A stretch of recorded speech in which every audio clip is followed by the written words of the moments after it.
వ్యవహరించనున్న senior పాత్రికేయులు, రాష్ట్ర సమాచార హక్కు చట్టం మాజీ కమిషనర్ దిలీప్ రెడ్డి గారిని వేదికపైకి ఆహ్వానిస్తున్నాము. తెలంగాణ రాష్ట్ర మీడియా అకాడమీ చైర్మన్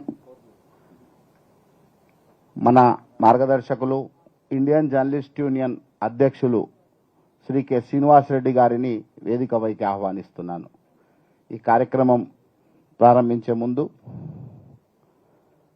మన డిప్యూటీ సీఎం గారికి తెలంగాణ రాష్ట్ర వర్కింగ్ జర్నలిస్టుల సంఘం పక్షాన స్వాగతం పలుకుతూ వారికి ఒక పుష్పగుచ్చ అలంకరణ సత్యనారాయణ గారు, నరేందర్ రెడ్డి గారు వేదిక మీదకి రావాలి. ఇండియన్ జర్నలిస్ట్ యూనియన్ నాయకులు.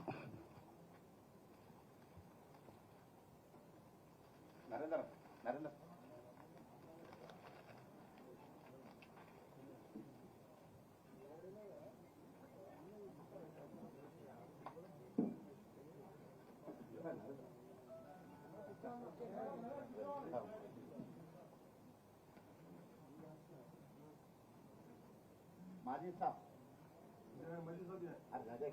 आइए आइए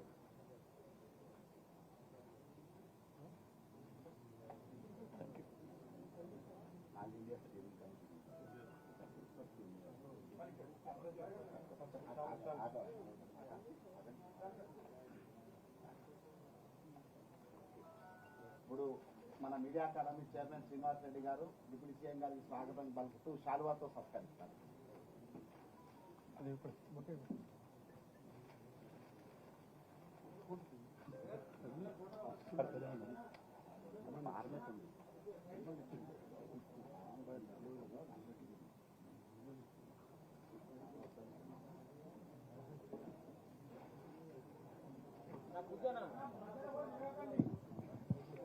మన అట్లాగే ఫోటో జర్నలిస్ట్ అసోసియేషన్ బాధ్యులు మన గంగాధర్ గారు, హరి గారు, అట్లాగే అనిల్ గారు వచ్చి వారికి డిప్యూటీ సీఎం గారికి పుష్పగుచ్చాన్ని అందిస్తారు.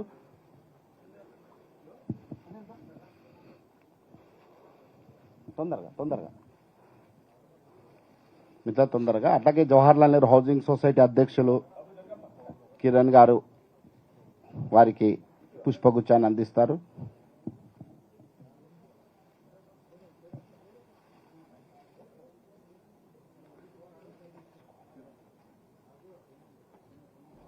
అలాగే హైదరాబాద్ జర్నలిస్ట్ యూనియన్ అధ్యక్ష కార్యదర్శులు శిగా శంకర్ గౌడ్, షౌకత్ గారు వచ్చి వారు పుష్పగుచ్చాన్ని అందిస్తారు ఉప ముఖ్యమంత్రి గారికి. ముందు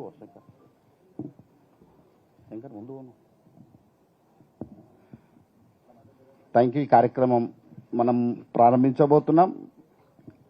మిత్రులారా, గత 2 దశాబ్దాల కాలంలో ఎన్నడూ లేని విధంగా ఎండలు భగభగమంటున్నాయి. అలాగే రాష్ట్రంలో ఈ మధ్య కాలంలో కరెంటు కోతలు, త్రాగునీటి కష్టాలు మొదలైనవి అనే ఒక ఆరోపణలు వస్తున్నాయి. మరి ఈ పరిస్థితుల మీద, ఈ సమస్యల మీద అసలు ప్రభుత్వం ఏం చెప్తుంది, ప్రభుత్వం ఎలా స్పందించబోతుంది అనే విషయాల్ని తెలుసుకోవడానికే ఇవాళ మీడియాతో ఉప ముఖ్యమంత్రి గారితో ఫేస్ టు ఫేస్ కార్యక్రమాన్ని మనం నిర్వహించాం.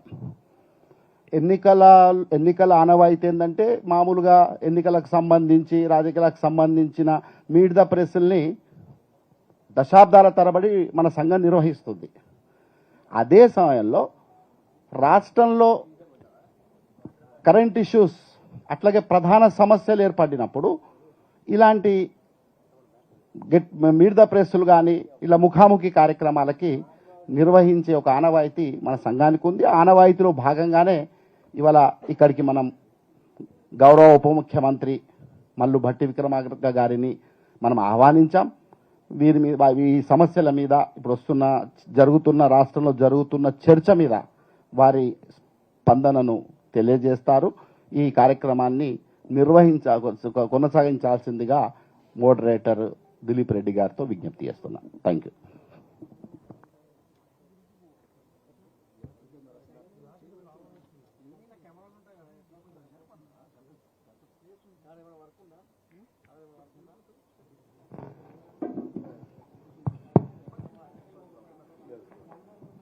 గౌరవనీయులు, ఈనాటి కార్యక్రమానికి వచ్చిన పెద్దలు, రాష్ట్ర ఉప ముఖ్యమంత్రి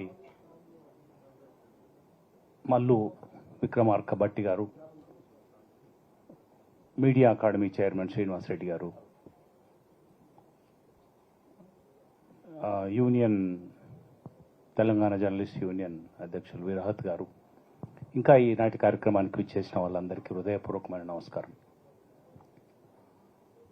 ఇందాక విరాట్ ఓపెనింగ్ రిమార్క్స్లో చెప్పినట్టు గత కొన్ని దశాబ్దాలు అన్నాడుతాను, కానీ దశాబ్దాలు కాదు శతాబ్దాలలో లేనంత వేడి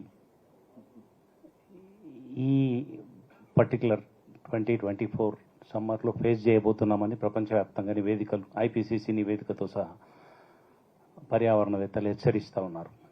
ఇట్లాంటి పరిస్థితుల్లో వచ్చిన ఒక సంకట పరిస్థితి, బయట రకరకాలుగా ఫేక్ న్యూస్ ఎరాలో ఉన్నాం మనం.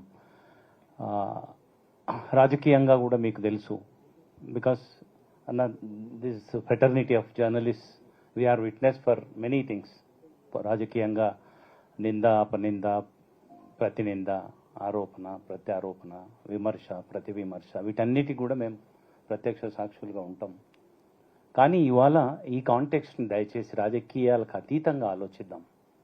ముఖ్యమైన సమస్యలు ఇందాక విరాట్ ప్రస్తావించినట్టుగానే తాగునీటి సమస్య ఒకటి, విద్యుత్ ఒకటి, ఈ రెండు కూడా క్లైమేట్కు డైరెక్ట్ ఇండైరెక్ట్ కనెక్షన్ ఉన్నవే. వీటన్నిటికీ మించి ఫినాన్సెస్, మన స్టేట్ ఎట్లాంటి డోల్డ్రమ్స్లో ఉంటే ఎక్కడ అవన్నీ మనం చూస్తూ ఉన్నాం, వీ నో దట్. ఇక్కడ మాత్రం పొలిటికల్ క్వశ్చన్స్ కాకుండా, ఎందుకంటే రాజకీయంగా కూడా అపారమైన అనుభవం ఉన్న భట్టి విక్రమార్క గారు ఇవాళే ఇంకొక వేదిక మీద నుంచి రాజకీయంగా ఏమైనా మాట్లాడతారు. కానీ ఇక్కడ మనం కరెక్ట్ ఇన్ఫర్మేషన్ పబ్లిక్ డొమైన్లోకి పోవడానికి దీన్ని ఒక అవకాశంగా తీసుకుందాము. తను ముందు మాట్లాడతారు ఇనిషియల్గా ఈ 3 ఇష్యూస్ని తడుముతూ వాస్తవాలు తను వ్యక్తం చేస్తారు. కానీ మనం అనేక కారిడార్స్లో తిరుగుతూ మనకున్న ఇన్ఫర్మేషన్ కొద్దీ మనం దాంట్లో జెన్యున్ ఇష్యూస్ని అడిగి ఇంకా ఏ సమాచారం ప్రభుత్వ ప్రతినిధిగా ఉప ముఖ్యమంత్రి నుంచి రాబట్టగలుగుతాం అనే క్వశ్చన్స్ దయచేసి మీరు తను మాట్లాడడం అయిపోయినాక 20 నిమిషాలు, అరగంట తన విషయాన్ని బట్టి మాట్లాడతారు. మాట్లాడిన తర్వాత మనం క్వశ్చన్ ఆన్సర్ సెషన్లోకి వెళ్దాం, because it is interaction. So ఎవరికి వాళ్ళు మాట్లాడదలుచుకున్న వాళ్ళు లేచి వాళ్ళ ఐడెంటిటీ చెప్పి వాళ్ళు ఎవరు అని వాళ్ళని ఇంట్రడ్యూస్ చేసుకున్న తర్వాత ప్రిసైజ్గా question. I know that many of you are good orators, can speak well, but this is not the time and dais for that. ప్రిసైజ్గా క్వశ్చన్ సూటిగా అడిగితే ఆ క్వశ్చన్కి ఉప ముఖ్యమంత్రి గారు సమాధానం చెప్తారు. ఇట్లా మనం ఇంటరాక్షన్ చేసుకుందాం. That is the programme plan. Now I request, ఎందుకంటే సినారియో కూడా మీకు తెలుసు, particularly water drinking water crisis అనేది సమ్మర్లలో వస్తూ ఉంటుంది. అయితే దానికి నేపథ్యం ఏంటి, ఏ పరిస్థితులు కంట్రిబ్యూట్ చేసినాయి ఏంటి అనేది కొంత ప్రజలకు తెలియాల్సిన అవసరం ఉంది. ఆ సమాచారం వెళ్తుంది. అట్లాగే విద్యుత్ కూడా ఇవాళ కంట్రీ వైడ్ సిచ్యువేషన్ ఎట్లా ఉంది, పర్టికులర్లీ తెలంగాణలో ఎట్లా ఉంది, దానికి సంబంధించి కూడా మౌలికమైన విషయాలు ప్రభుత్వ పరంగా అధికారిక సమాచారాన్ని మంత్రి గారు తెలియజేస్తారు. తర్వాత మనం క్వశ్చన్ ఆన్సర్స్ తెలుసుకుంటాం. Similarly finances also. దయచేసి మీరు ఏదన్నా అడగదలుచుకుంటే ఇంటర్ఫియర్ మధ్యలో కాకుండా నోట్ డౌన్ చేసుకొని చివర్లో we can go for our interaction and question answer session. Thank you అనండాల్. Now I request deputy CM గారు ఫర్ హిస్ స్పీచ్.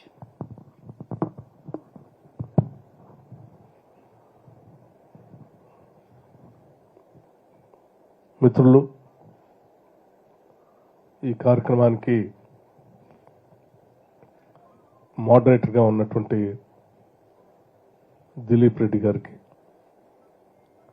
అట్లాగే ప్రెస్ అకాడమీ చైర్మన్ శ్రీనివాసరెడ్డి గారికి, అట్లాగే అధ్యక్షులు మరో మిత్రుడు విరహత్ గారికి, కార్యక్రమానికి ఇక్కడికి వచ్చేసినటువంటి వివిధ పత్రికలకి, వివిధ ఎలక్ట్రానిక్ మీడియాకి సంబంధించినటువంటి స్నేహితులందరూ కూడా ముందుగా నా హృదయపూర్వకమైనటువంటి నమస్కారాలు. ఈ మీట్ ది ప్రెస్ కార్యక్రమానికి ఆహ్వానించినందుకు ముందుగా మీ అందరికీ నా కృతజ్ఞతలు, ధన్యవాదాలు కూడా తెలియజేస్తా ఉన్నాను. రాష్ట్ర ప్రజలకి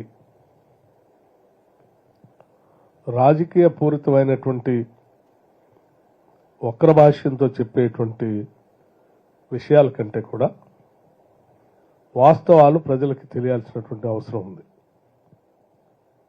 ముఖ్యంగా ప్రభుత్వానికి అటు ఆర్థిక పరంగా కానీ, ఇటు విద్యుత్ శక్తి రంగానికి సంబంధించి కానీ, లేకపోతే ప్రజలు ఎదుర్కొంటున్నటువంటి మంచినీటి కొరతకు సంబంధించి కానీ, వ్యవసాయ రంగానికి సంబంధించిన అంశాలు కానీ, అన్ని విషయాల్ని ఉన్నది ఉన్నట్లుగా ట్రాన్స్పరెంట్గా ప్రజలకి తెలియచెప్పాల్సినటువంటి బాధ్యత కూడా ప్రభుత్వాన్ని. మారినటువంటి కాలమాన పరిస్థితుల్లో రాజకీయ పార్టీలు కానీ, నాయకులు కానీ, లేకపోతే పాలనలో ఉన్నటువంటి వాళ్ళు కానీ ప్రతి అంశానికి కూడా రాజకీయ పరం చేసి వాస్తవాల్ని మరుగున పడి రకరకాల అంశాల్లోనే ప్రజలు చర్చల్లోకి వెళ్ళిపోతూ ఉన్నాయి. వాస్తవాలు తెలియనంత కాలం ప్రజలు కూడా సరైన నిర్ణయాలు తీసుకోవడానికి కూడా ఇబ్బందికరంగా ఉంటుంది. నిజంగా ఈరోజు ఏర్పాటు చేసినటువంటి ఈ మీట్ ద ప్రెస్ కార్యక్రమం ద్వారా స్పష్టంగా పెద్దలందరూ కూడా చెప్పారు. వాస్తవాల్ని, రాజకీయాల సంబంధం లేకుండా వాస్తవాల్ని ప్రజలు చెప్పేటువంటి కార్యక్రమం చేయవలసిందిగా రాష్ట్ర ఉప ముఖ్యమంత్రిగా ఆర్థిక శాఖని, విద్యుత్ శాఖని, ప్రణాళికా శాఖని కూడా చూస్తున్నటువంటి వ్యక్తిగా వాస్తవాలు ప్రజలు చెప్పాల్సిన బాధ్యత మీ పైన ఉంది.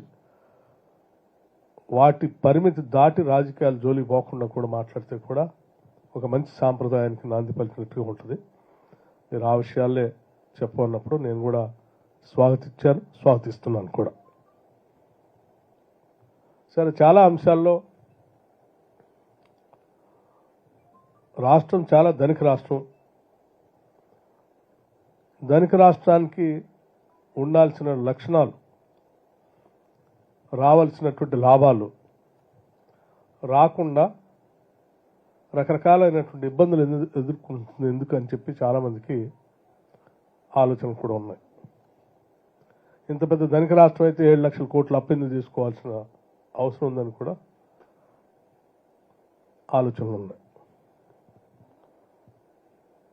కాంగ్రెస్ ప్రభుత్వం ఏర్పడితే రాష్ట్రం అంతా చీకట్లో ఉంటుంది, కరెంటు సక్రమంగా ఇవ్వలేరు, మేము ఏర్పాటు చేసిన కట్టి నీళ్లు పెట్టిన పొయ్యి కూడా నడపలేని పరిస్థితి ఉంటుందని కూడా కొన్ని అపోహలు ఉన్నాయి. అట్లాగే ఈ ప్రభుత్వం రాగానే కరువు వచ్చింది, నీటి ఇబ్బంది ఏర్పడింది అని చెప్పేటువంటి కొద్దిమంది చేసే ప్రచారం వల్ల కూడా వాస్తవ విషయాలు తెలియకుండా పోయే ప్రమాదం ఉంది.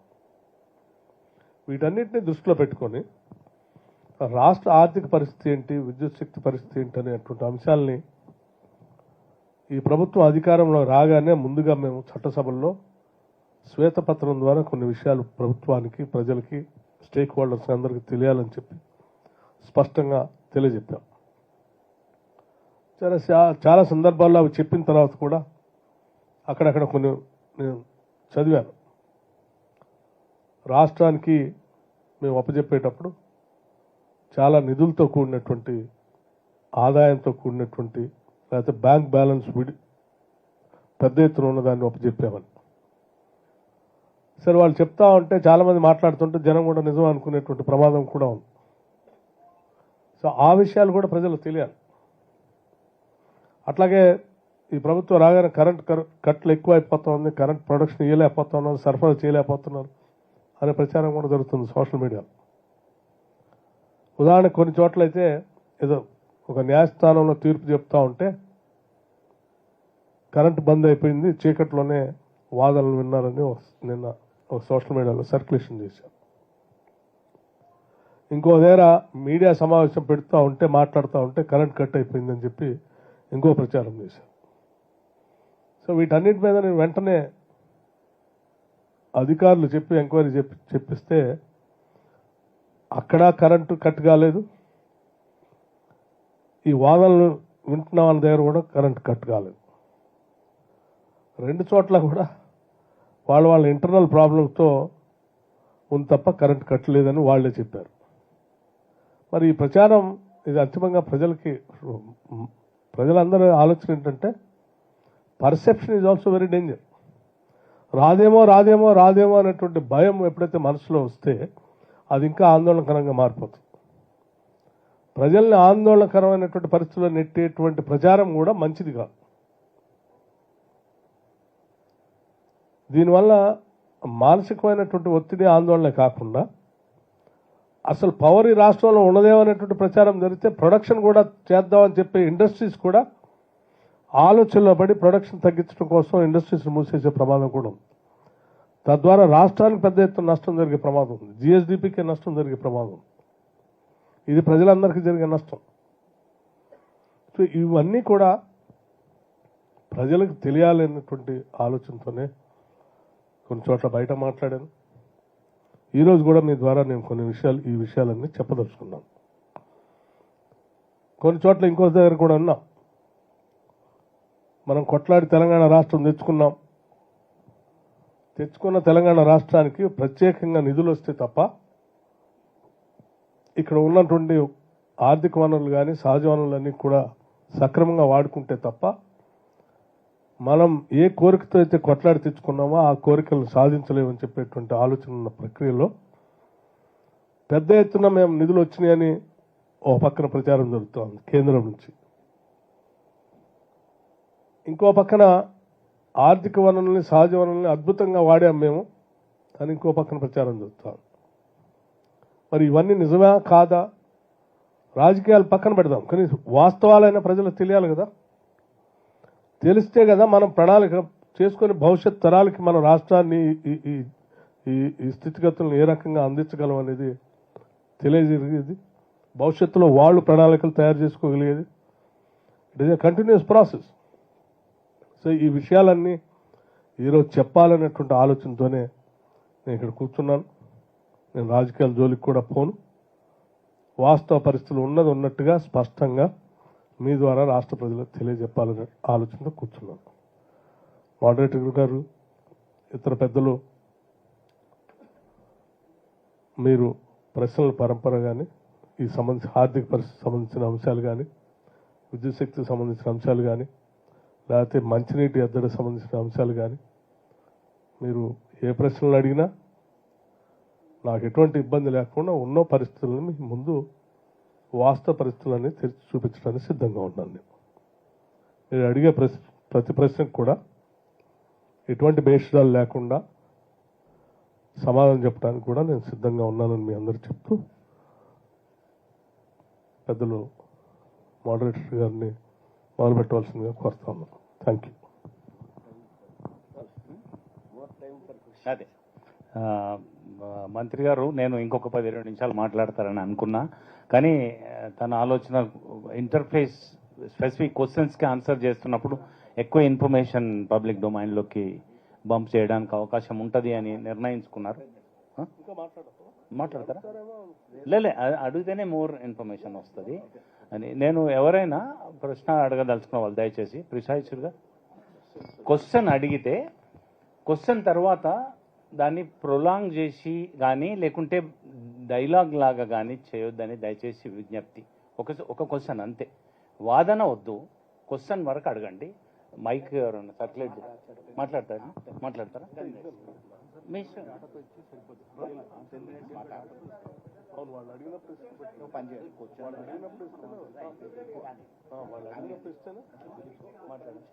మీరు మాట్లాడండి, మీరు బేసిక్ పాయింట్స్ చెప్పండి. సరే, ఆర్థికపరమైనటువంటి అంశాలు ముఖ్యంగా మనం రాష్ట్రంలో వ్యవసాయం గురించి లేకపోతే రైతు బంధు గురించి ఎక్కువగా మాట్లాడుతూ ఉన్నారు. సరే, నేను ఎవరిపైనా అపవాదులు లేను, కానీ ఉన్న వాస్తవ విషయాలు మీకు చెప్పాలి కాబట్టి చెప్తా ఉన్నాను. కొద్దిమంది పెద్దలు బయట జరిగినటువంటి ప్రచారంలో మేము రైతు బంధు ఇవ్వటానికి ఒక 7,000 కోట్ల రూపాయలని పోగేసి అక్కడ పెట్టి పంచుదామనే టైంలో ఎలక్షన్ కమిషన్ వాళ్ళు మాకు పర్మిషన్ ఇవ్వలేదు, కానీ ఆ డబ్బులు అట్లాగే పెట్టి ఉంచాము. ఈ వచ్చిన ప్రభుత్వం ఆ 7,000 కోట్లు ఏం చేసింది? పంచలేదు, గాలికి వాడుకున్నారని చెప్పేటువంటి ప్రచారం జరుగుతాం. రాష్ట్రంలో ఉన్నటువంటి రైతులకి, రాష్ట్ర ప్రజలకు కూడా తెలియాలి. నిజంగా మీరు 7,000 కోట్లు అట్లా బ్యాలెన్స్ ఉంచి ఉండుంటే రాష్ట్ర ప్రభుత్వానికి సంబంధించిన ఖజానాన్ని మెయింటైన్ చేసేది మొత్తం కూడా ఆర్బీఐ. నేను ఆర్బీఐ స్టేట్మెంట్ తీసుకొని వచ్చాను. ఉదాహరణకి మేము ఈ ప్రభుత్వం ప్రమాణ స్వీకారం చేసింది డిసెంబర్ 7వ తారీఖు నాడు. ఆనాడు బ్యాంకులో ఉన్నటువంటి బ్యాలెన్స్ ఫస్ట్ ఇక్కడే ఉంటుంది.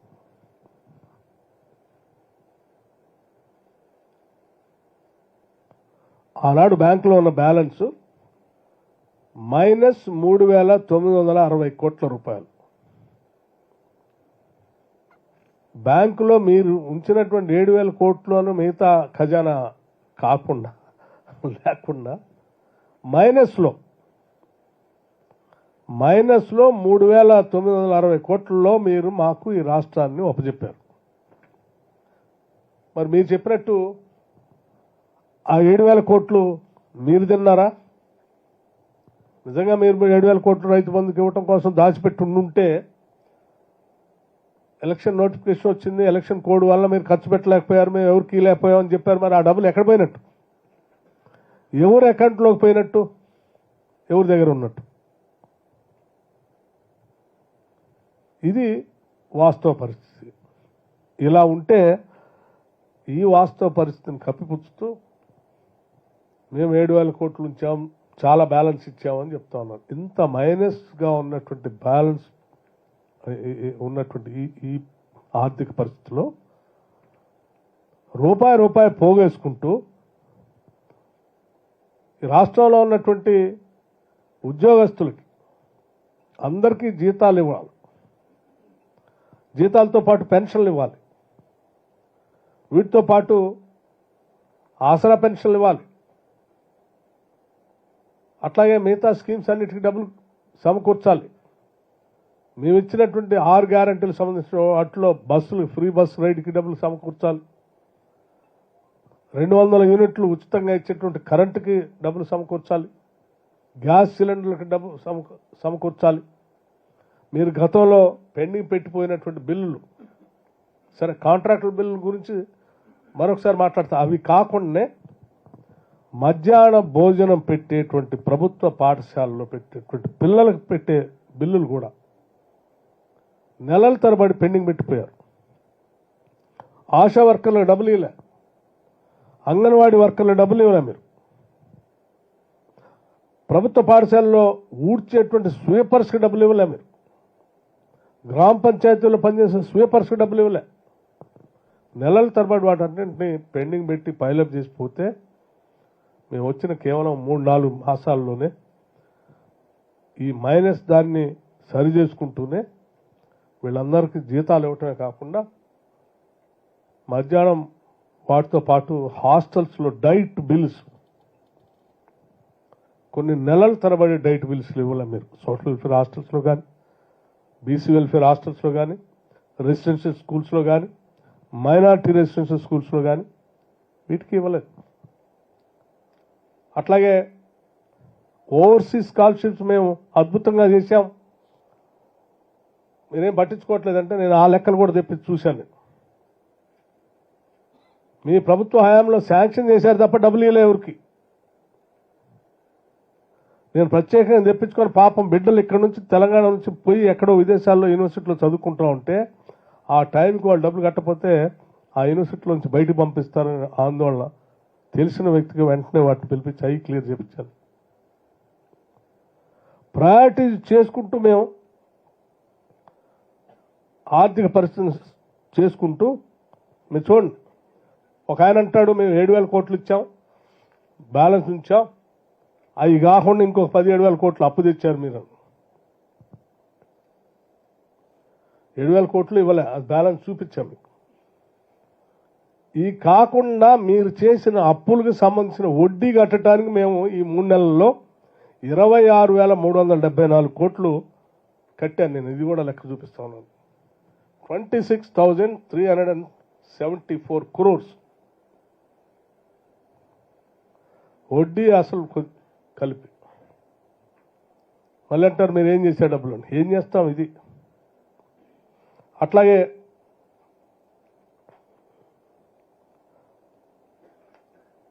66,507 కోట్లు మేము ఇప్పటికల్లా, అంటే నేను మిగతాయి కాకుండా salaries, interest payments, Rythu Bharosa ఇయ్యలేదని మాట్లాడుతూ ఉన్నారు. రైతు భరోసా సంబంధించి 5,575 కోట్లు ఇప్పటికే రిలీజ్ చేశాము. దాదాపు 65 లక్షల మంది రైతులకి పూర్తిగా ఇచ్చాం. ఇంకో 5 లక్షల మందికి ఇస్తా ఉన్నాం. మీరు పెట్టుకున్న గడువు కంటే అతి తక్కువ గడువులోనే మేము మొత్తం రైతులందరికీ రైతు భరోసా, రైతు బంధు పేరు మీద ఇస్తా ఉన్నాం. మీరు 4 నెలలు, 5 నెలలు, 6 నెలలు పెండింగ్ పెట్టారు ఒక్కొక్క సీజన్కి. మేము వచ్చిందే 4 మాసాలు కాలేదు. 4 మాసాల్లోనే ఇప్పటికీ 93% అయిపోయచ్చు.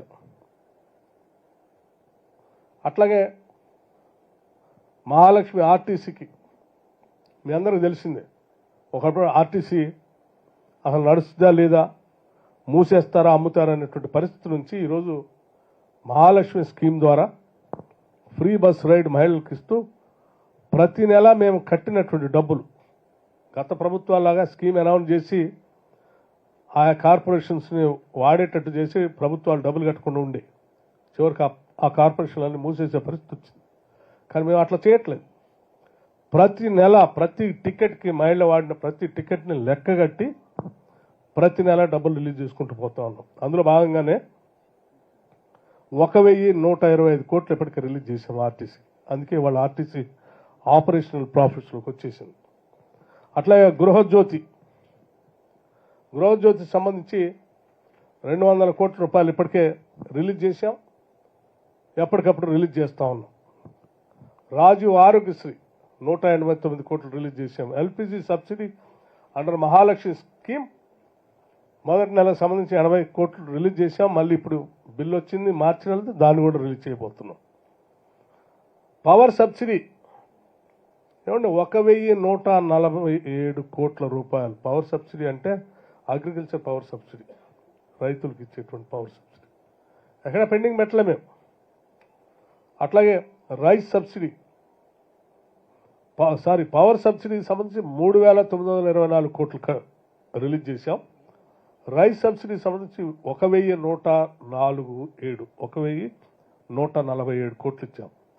రైతు బీమా గురించి బాగా గొప్ప చెప్తారు. రైతుల గురించి మేమే అసలు పుట్టాము. వీళ్ళు ఎప్పుడు రైతు బీమాకు సంబంధించి డబ్బులు కట్టలేదు గతంలో. మేము వచ్చిన తర్వాత రైతు బీమాకు సంబంధించి పూర్తిగా 734 కోట్ల రూపాయలు చెల్లించాం ప్రీమియం డబ్బులు. డైట్ బిల్స్ ఇచ్చాం, మిడ్ డే మీల్స్కి ఇచ్చాం, అంగన్వాడీ శాలరీస్ ఇచ్చాం, హోంగార్డ్ శాలరీస్ ఇచ్చాం. డ్వాక్రా ఉమెన్కి ప్రత్యేకంగా మేమే ఎక్కడ హామీలు ఇవ్వలేదు. కానీ జనాభాలో సగభాగం ఉన్నటువంటి మహిళల్ని ఆర్థికంగా నిలదొక్కుకోవటం కోసం ఆనాటి ప్రభుత్వాలు, రాజశేఖర రెడ్డి గారు ముఖ్యమంత్రిగా ఉన్నప్పుడు, ఆ యూపీఏ గవర్నమెంట్ ఉన్నప్పుడు మహిళలు బాగా ప్రోత్సహించాలని చెప్పి సెల్ఫ్ హెల్ప్ గ్రూప్స్కి వడ్డీ లేని రుణాలు ఇచ్చేటువంటి విధానాన్ని ఆ రోజు ఉంటే 10 ఏళ్ళు ఈ ప్రభుత్వం, ఆనాటి ప్రభుత్వం వచ్చిన తర్వాత 10 ఏళ్ళు పూర్తిగా పక్కన పెట్టింది. మేము ప్రత్యేకంగా 7వ తారీఖు నుంచి మేము అధికారంలోకి వచ్చిన దగ్గర నుంచి మొదలుపెట్టి ఇప్పటి వరకు మహిళలందరికీ ఒక పిలిపించి తిరిగి వడ్డీ లేని రుణాలు మీకు ఇస్తాం, మీరు సంపూర్ణంగా రుణ సదుపాయాన్ని బ్యాంకుల నుంచి పొంది మీరు ఆర్థికంగా నిలదొక్కునే కార్యక్రమాన్ని చేపట్టండి అని చెప్పి హైదరాబాద్ నగరం నడిబొడ్డులో భారీ బహిరంగ సభ ఏర్పాటు చేసి ఆ బహిరంగ సభలో చెక్ని ఆ రోజు డైరెక్ట్గా ఇచ్చాం, మాటలు చెప్పడం కాదు, చెక్ ఇచ్చాం వాళ్ళకి. ఇచ్చి వాళ్ళకు ఒక మాట కూడా చెప్పాం, రాబోయే 5 సంవత్సరాల్లో సంవత్సరానికి 20,000 కోట్ల లెక్క 1,00,000 కోట్ల రూపాయలు రాష్ట్రంలో ఉన్నటువంటి మహిళలందరికీ వడ్డీ లేని రుణాలు అందించే కార్యక్రమానికి అద్భుతంగా మేము ముందు తీసుకొని పోతామని చెప్పాం. ఇట్ ఈస్ అవర్ కమిట్మెంట్, చేస్తాం కూడా. ఎందుకంటే మనీ మనం కరోనా కోవిడ్ వచ్చినప్పుడు చాలా ప్రాంతాల్లో ఇబ్బంది పడ్డా కానీ, ఈ రాష్ట్రంలో కానీ మిగతా ప్రాంతాల్లో కానీ Mahatma Gandhi national employment guarantee scheme లాంటివి ఉండబట్టి ఆ డబ్బులు గ్రామీణ ప్రాంతాల్లో సర్క్యులేషన్ అయినాయి కాబట్టి తట్టుకొని నిలబడగలిగారు ప్యారలల్ ఎకానమీతో. సో డెఫినెట్గా మళ్ళీ మహిళల చేతుల్లో ఈ డబ్బులు సర్క్యులేట్ అవుతూ ఉంటే, వాళ్ళు పారిశ్రామికవేత్తలు అవుతూ ఉంటే, ఒక కుటుంబం నిలబడి తద్వారా గ్రామీణ వ్యవస్థ కూడా బలపడి ఆర్థిక వ్యవస్థ కూడా బాగా బలోపేతం కావడానికి ఉపయోగం ఉంటుందనే ఆలోచన, దాన్ని బాగా ఎంకరేజ్ చేస్తున్నాం. ఇది ఆర్థికంగా మేము తీసుకునేటువంటి నిర్ణయాలు. దీంట్లో ఎవరైనా ఎక్కడికైనా వచ్చి వాస్తవ విషయాలు తెలుసుకోవటం కోసం, మాట్లాడటం కోసం వచ్చి కూర్చొని మాట్లాడదామంటే నేను సిద్ధంగా ఉన్నాను. మేము ఎక్కడ దాయట్లేదు, ట్రాన్స్పరెంట్గా చూపిస్తా ఉన్నాం. ఇది ఆర్థిక పరిస్థితి. ఇక మీరు కరెంట్ గురించి మాట్లాడుతున్నారు చాలా చోట్ల. ఏమంటే నేను కరెంటు సంబంధించి కూడా చాలా స్పష్టంగా చెప్పదలుచుకున్నాను. కరెంట్ అనేది ప్రతి సందర్భంలో మనిషి జీవితంలో అతి ముఖ్యమైనటువంటి అంశం. రాష్ట్రానికి సంబంధించినటువంటి జిఎస్డిపి కూడా ఇట్ ఈస్ ఇంటర్లింక్డ్. మనం నిరంతరాయంగా కరెంట్ అందించగలిగినప్పుడు రాష్ట్ర ఆర్థిక స్థితిగతులు కూడా మెరుగుపడి ఆదాయం కూడా పెరగడానికి ఉపయోగపడేటువంటి కార్యక్రమం. ఇది కేవలం ఏదో లగ్జరీ కోసం గురించి కాదు. దాని మీద మేము ప్రత్యేకంగా దృష్టి సారించాం కాబట్టే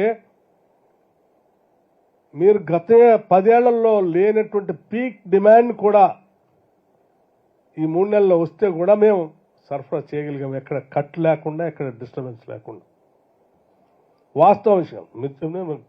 ఈ ఏడాది మార్చి మా ప్రభుత్వం, కాంగ్రెస్ ప్రభుత్వం వచ్చిన తర్వాత హైయెస్ట్ డిమాండ్, పీక్ డిమాండ్ 15,673 మెగావాట్లు. ఇంతవరకు రాష్ట్ర చరిత్రలో ఎప్పుడు రాలే. అంత డిమాండ్ వస్తే కూడా ఎక్కడ చిన్న డిస్టర్బెన్స్ లేకుండా, కట్టు లేకుండా పవర్ అందించగలిగాం. మేము చెప్పాము కూడా. ఇప్పుడే కాదు, మేము ఆలోచన చేసాం రాగానే. ఇప్పుడే కాదు, రాబోయే రోజులు కూడా 2029-30 వరకు కూడా మనం ప్రణాళిక సిద్ధం చేసుకుని ఉన్న పీక్ డిమాండ్కి అనుగుణంగా మనం ఏ రకంగా పవర్ని అందించగల ఆలోచన చేయాలి.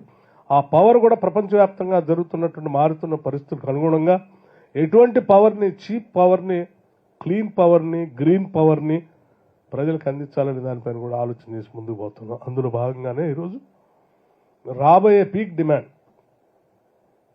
ఏప్రిల్, మేలో కూడా ఎంత డిమాండ్ వస్తే కూడా దాన్ని తట్టుకొని నిలబట్టడానికి కావాల్సిన వ్యవస్థలు ఏర్పాటు చేసుకుంటున్నాం.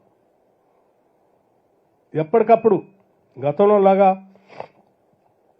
దీన్ని రివ్యూ లేకుండా వదిలేసే పరిస్థితి లేదు. 2-3 రోజులకు ఒకసారి రివ్యూ చేసుకుంటూ, గంటకోసారి డిస్ప్లే డాష్ బోర్డులు కూడా పెట్టుకుంటూ ఎక్కడెక్కడ డిమాండ్ ఉంది, ఎక్కడెక్కడ ప్రొడక్షన్ రావాలి, ఎక్కడెక్కడ తీసుకోవాలని దానిపైన మానిటర్ చేసుకుంటూ ముందుకు తీసుకొని పోతాం.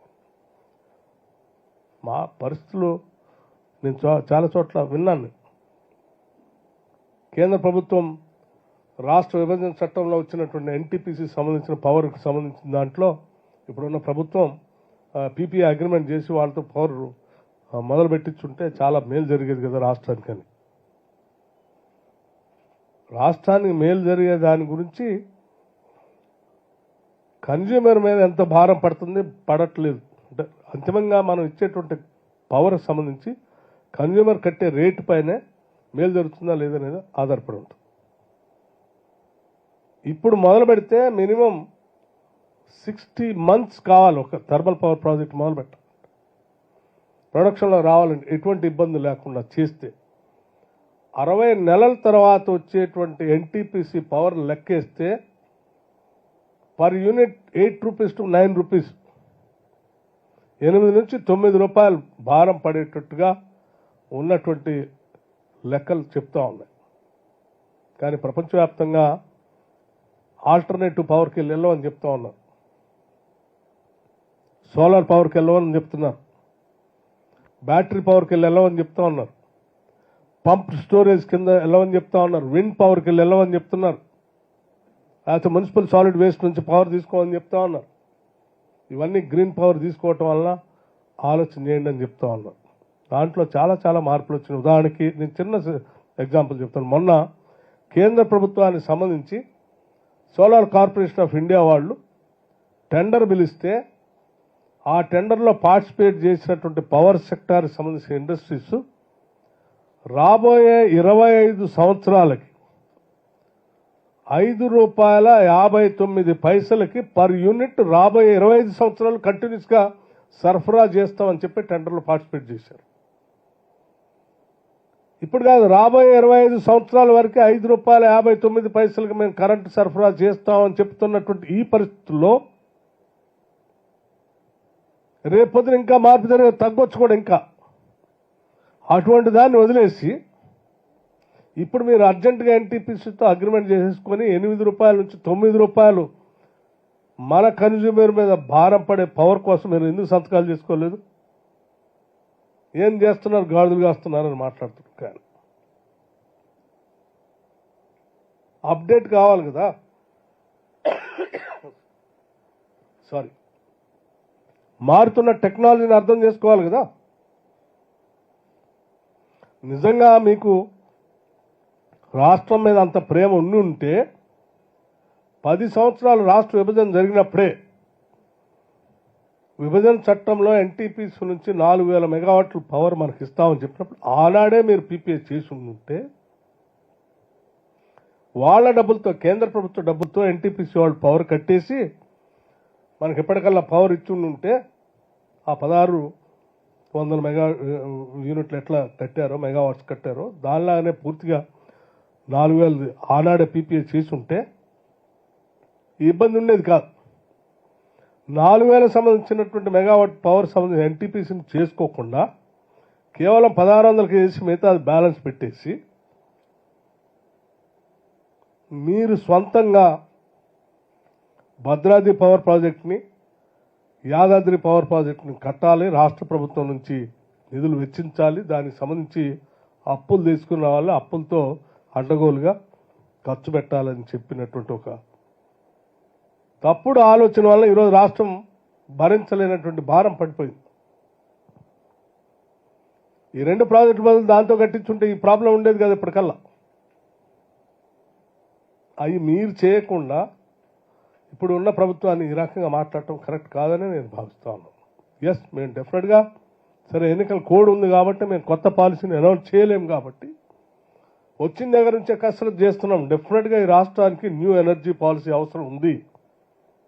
10 ఏళ్ళు మీరు న్యూ ఎనర్జీ పాలసీ గురించి ఆలోచన చేయలే, ఆల్టర్నేటివ్ పవర్ గురించి ఆలోచన చేయలే.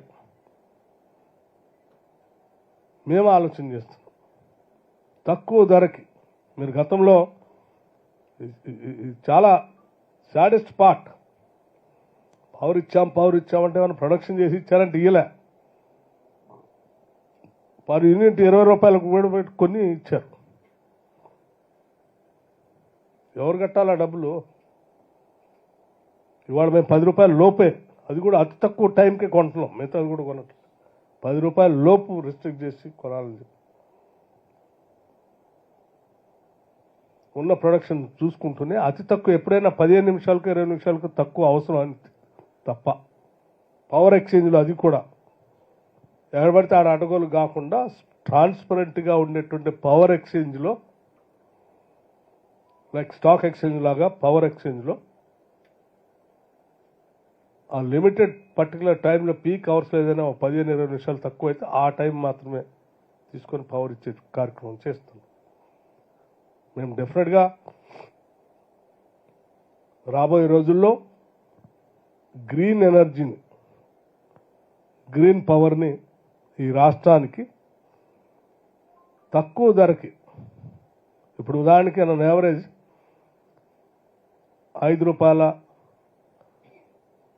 6 రూపాయలు మధ్యలో అక్కడక్కడ రేట్ ఫ్లక్చువేట్ అవుతా ఉంది. అట్లా కాకుండా ఇంకా తక్కువ ధరకే పవర్ వచ్చేటట్టుగా ఉన్న ప్లాన్ చేయాలనేది మా అందరి ముందు ఉన్నటువంటి ఆలోచన. మా ప్రభుత్వం, ముఖ్యమంత్రి రేవంత్ రెడ్డి గారు కానీ, నా మంత్రివర్గ సహచరులు అందరూ కూడా సీరియస్గా ప్రతి ఒక్కళ్ళు ఒక రెస్పాన్సిబుల్గా ఫీల్ అయ్యి ఒక సంకల్పంతో ఈరోజు రాష్ట్రానికి ఏదో చేయాలో, మేలు చేయాలని ఒక తపస్సులాగా పనిచేస్తూ ఉన్నారు. 24 గంటలు సెక్రటేరియట్ ఓపెన్ చేశాం ప్రజలకి. మంత్రులు నేరుగా కలుస్తూ ఉన్నారు. కేవలం ప్రజాప్రతినిధులు మా అధికార పార్టీకి సంబంధించినటువంటి వాళ్ళే కాకుండా రాష్ట్రంలో ఉన్న ఏ రాజకీయ పార్టీకి సంబంధించిన ప్రజాప్రతినిధులైనా ప్రజల పక్షాన వాళ్ళు నేరుగా వచ్చి మంత్రుల్ని, మిగతా నాయకులు కలిసేటువంటి వ్యవస్థని ఏర్పాటు చేశాం. అట్లాగే అధికారులకు కూడా నిత్యం మీరు రివ్యూ చేసుకుంటూ ప్రజలకు అకౌంటబుల్గా ఉండాలని చెప్పాం. స్వేచ్ఛగా, స్వతంత్రంగా, ఎటువంటి మానసిక ఒత్తిడి లేకుండా ఈ రాష్ట్రంలో ప్రతి పౌరుడు బతికి ఉండాలని చెప్పే ఆలోచనతో వాతావరణాన్ని ఏర్పాటు చేశాం. విద్యుత్ శాఖకు సంబంధించి మేము 2029-30 నాటికి కూడా 31-32 వరకు కూడా అవసరం అయితే 29,000 మెగావాట్ల నుంచి 30,000 మెగావాట్లకు కూడా ఎస్కలేషన్ అయితే కూడా దానికి సరిపోయే విధంగా మేము ప్రణాళిక తయారు చేసుకుని ముందుకు పోతున్నాం. నేను రాష్ట్ర ప్రజలందరికీ ఒకటే విజ్ఞప్తి చేస్తా ఉన్నాను. ఎక్కడా పవర్ కట్ లేదు, ఎక్కడా పవర్ కట్ లేదు. క్వాలిటీ పవర్ ఇస్తా ఉన్నాం. ఎక్కడైనా మీకు పవర్ ఇంటరప్షన్ అయితే అది పవర్ కట్ కాదు. యాన్యువల్ మెయింటెనెన్స్ కోసం, ప్రతి సంవత్సరం యాన్యువల్ మెయింటెనెన్స్ కోసం ఆ రూట్లో ఉన్నటువంటి కరెంటు తీగల పైన చెట్లు పెరిగితేనో, లేకపోతే వర్షాలు వస్తాయని అనుకున్నప్పుడు, గాలి దుమ్ము వచ్చినప్పుడు వాటిని మెయింటెనెన్స్ చేయటం కోసం పర్టికులర్ టైం అనౌన్స్ చేసి అరగంట, గంట తీసి అన్ని లైన్లు మళ్ళీ క్లీన్ చేసి పెట్టడం కోసం చేసేటువంటి దాన్ని ఇంటరప్షన్ని పవర్ కట్గా భావించొద్దు. క్వాలిటీ పవర్ ఇవ్వటం కోసం అది కంపల్సరీ యాన్యువల్ మెయింటెనెన్స్ చేయాల్సిందే, చేస్తారు. తప్పుడు ప్రచారంతో సోషల్ మీడియాలో పవర్ కట్ ఉందని చెప్పేటువంటి విధానం చేయటం వల్ల రాష్ట్రాన్ని నష్టం చేసినటువంటి వాళ్ళు అవుతారు. కాబట్టి అటువంటి చేయొద్దని చెప్పి నేను అటువంటి మానియా ఉన్నటువంటి వ్యక్తులందరూ కూడా నేను విజ్ఞప్తి చేస్తూ ఉన్నాను. అట్లాగే మంచి బొగ్గుకు సంబంధించి కూడా చెప్పాలి. ఎనర్జీకి సంబంధించి మనకున్నటువంటి ఎనర్జీ డిపార్ట్మెంట్లో సింగరేణి కాలేజీ సంబంధించి అతిపెద్ద పబ్లిక్ సెక్టర్ అండర్టేకింగ్ మంది. ఇప్పటి వరకు హైయెస్ట్ ప్రొడక్షన్ తీసుకొచ్చాం సింగరేణి కాలేజీలో. తర్వాత ఇంకో విషయం కూడా చెప్పదలుచుకున్నాను మీకు. కార్మికులకి సింగరేణి కాలనీస్లో in the history of the country ₹1 కోటి ఇన్సూరెన్స్ చేశాం. 1 crore. ప్రమాదవశాత్తు ఎవరికైనా కార్మికుడి సింగరేణి కాలనీస్లో ప్రమాదవశాత్తు జరగని ఏదైనా జరిగితే ఆ కుటుంబం ఇబ్బంది పడకుండా ఉండాలని చెప్పి 1 crore ఇన్సూరెన్స్ చేశాం ప్రతి కార్మికుడు. ఇది బహుశా ఎక్కడ లేదు. Our commitment towards our society and our people. A production తీసినా, లేకపోతే ఏ ఆదాయం సృష్టించినా అంతిమంగా ఆ ఆదాయం, సంపద అంతా కూడా ప్రజలకే చెందాలనేది మా అందరి ఆలోచన. అది ప్రజలకు పంచబడినప్పుడే సృష్టించినటువంటి సంపద వలన ఆ రాష్ట్రాన్ని మేలు జరుగుతుంది తప్ప పెరిగినటువంటి సంపద కొద్దిమంది చేతుల్లోకి వెళ్ళిపోతే, కొద్దిమంది చేతుల్లో మాత్రమే పంచుకుంటే అది ఆ సమాజానికి మంచిది కాదనేది ప్రగాఢంగా నమ్మేటువంటి వ్యక్తులు. అందుకే మేము రాగానే ముందుగా ఇళ్ళు లేనటువంటి వాళ్ళు ఈ రాష్ట్రంలో ఎవరు ఉండటానికి వీల్లేదనేటువంటి ఆలోచనతో ఒక నిర్ణయం తీసుకున్నాం. గతంలో పరకాపిట బాగా పెరిగింది, లేకపోతే అందరికి రకరకాలైనటువంటి జీవన స్థితిగతులు మెరుగుపడినాయని చెప్పి మనం చాలా చోట్ల చదువుతూ ఉంటాం. కానీ ఆ గ్యాప్, సొసైటీలో ఉన్న వ్యక్తుల మధ్యలో ఉన్నటువంటి గ్యాప్ విపరీతంగా పెరుగుతుందన్న విషయాన్ని మర్చిపోతున్నాం మనం. హైదరాబాద్లోనో లేకపోతే ఇంకో దగ్గర ఉన్నటువంటి కొద్దిమంది కుటుంబాలకి కొన్ని లక్షల స్క్వేర్ ఫీట్లు ఉంటుంది నివాసం ఉండటానికి, లేకపోతే కిరాయికి ఇచ్చుకోవటానికి. కొన్ని ప్రాంతాల్లో కనీసం 100 గజాల ఇల్లు కూడా ఉండదు. ఇద్దరిని ఈక్వేట్ చేసి మన పర్ క్యాపిటల్ అద్భుతంగా పెరిగిందని చెప్పుకోవటానికి బాగుంటుంది, కానీ అది కరెక్ట్ కాదు కదా. సాధ్యమైనంత వరకు ఈ డిస్పారిటీని దగ్గర తీసుకొని రావటం కోసం చేసినప్పుడే సరైనటువంటి పాలనని మేము ప్రగాఢంగా ఇందిరమ్మ రాజ్యం నమ్ముతుంది కాంగ్రెస్ పార్టీ. అందుకే రాష్ట్రంలో ఉన్న ప్రతి పేదవాడికి ఇల్లు ఉండాలనే ఆలోచన, ప్రతి రైతు బాగుండాలనే ఆలోచన, వచ్చేటువంటి జిఎస్డిపిలో అందరికీ వాటా ఉండాలనే ఆలోచన, ప్రతి సహజ వనరులో వాటా ఉండాలనే ఆలోచన. దానికి అనుగుణంగానే మేము ముందుకు పోతా ఉన్నాం. మనందరికీ తెలిసింది తాడిచెర్ల బొగ్గు గనేని ఎప్పటి నుంచో పెండింగ్ ఉంది. కేవలం ఈ 3 నెలల్లో మేము కేంద్ర ప్రభుత్వంతో కలిసి పర్సనల్గా టైం తీసుకొని వెళ్ళి ఆ తాడిచెర్ల బొగ్గు గని సంబంధించి చిన్న ఇష్యూస్ ఉంటే మాట్లాడి లెటర్ ఇచ్చి క్లియర్ చేసుకొని వచ్చి ఎలక్షన్ నోటిఫికేషన్ వచ్చింది, దాని అనౌన్స్మెంట్ ఆగిపోయింది.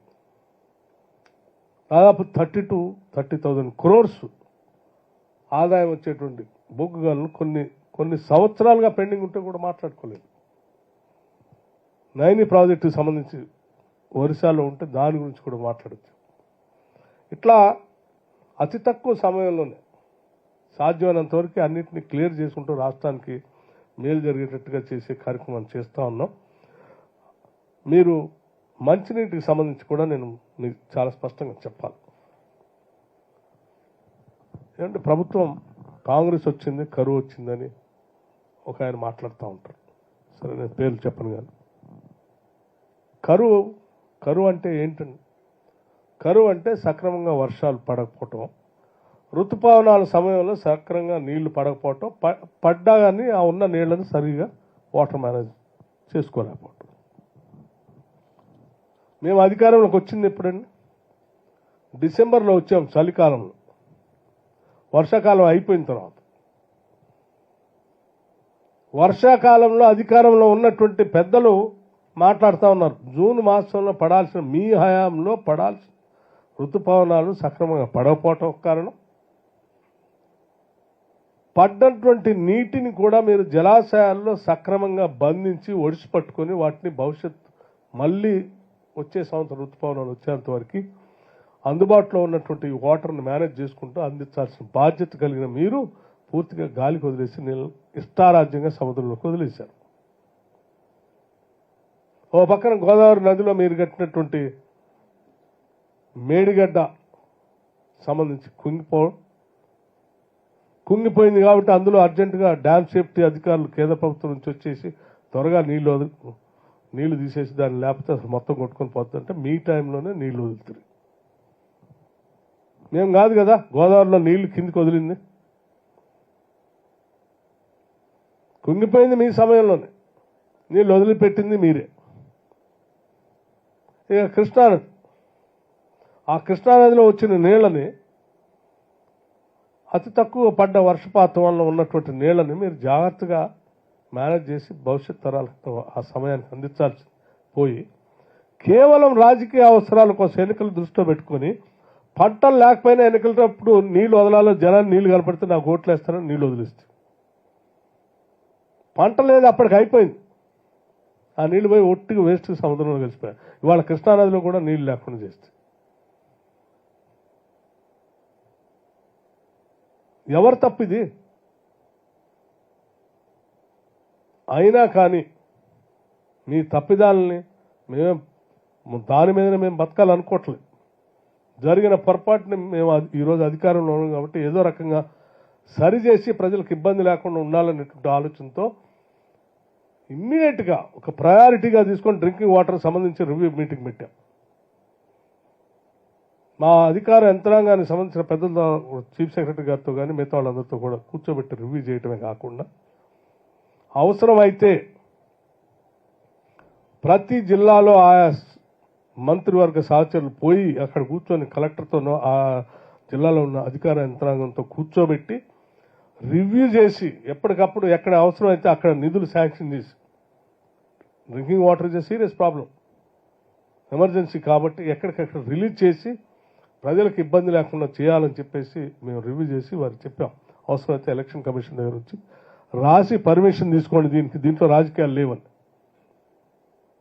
సరే, దురదృష్టం వివిధ కారణాల చేత ఎన్నికల కమిషన్ సంబంధించినటువంటి వాళ్ళు అలా రివ్యూ చేయడానికి అవకాశం లేదని ఒక సమాచారం పంపించడం వల్ల జిల్లాల వారీగా మంత్రులు పోయి కూర్చొని రివ్యూ చేయలేకపోతున్నారు. కానీ అధికారులకు మాత్రం చాలా స్పష్టంగా చెప్పాము, మీకు కావలసిన నిధులన్నీ పార్క్ చేశాం, ప్రతి జిల్లా కలెక్టర్ దగ్గర పార్క్ చేశాం,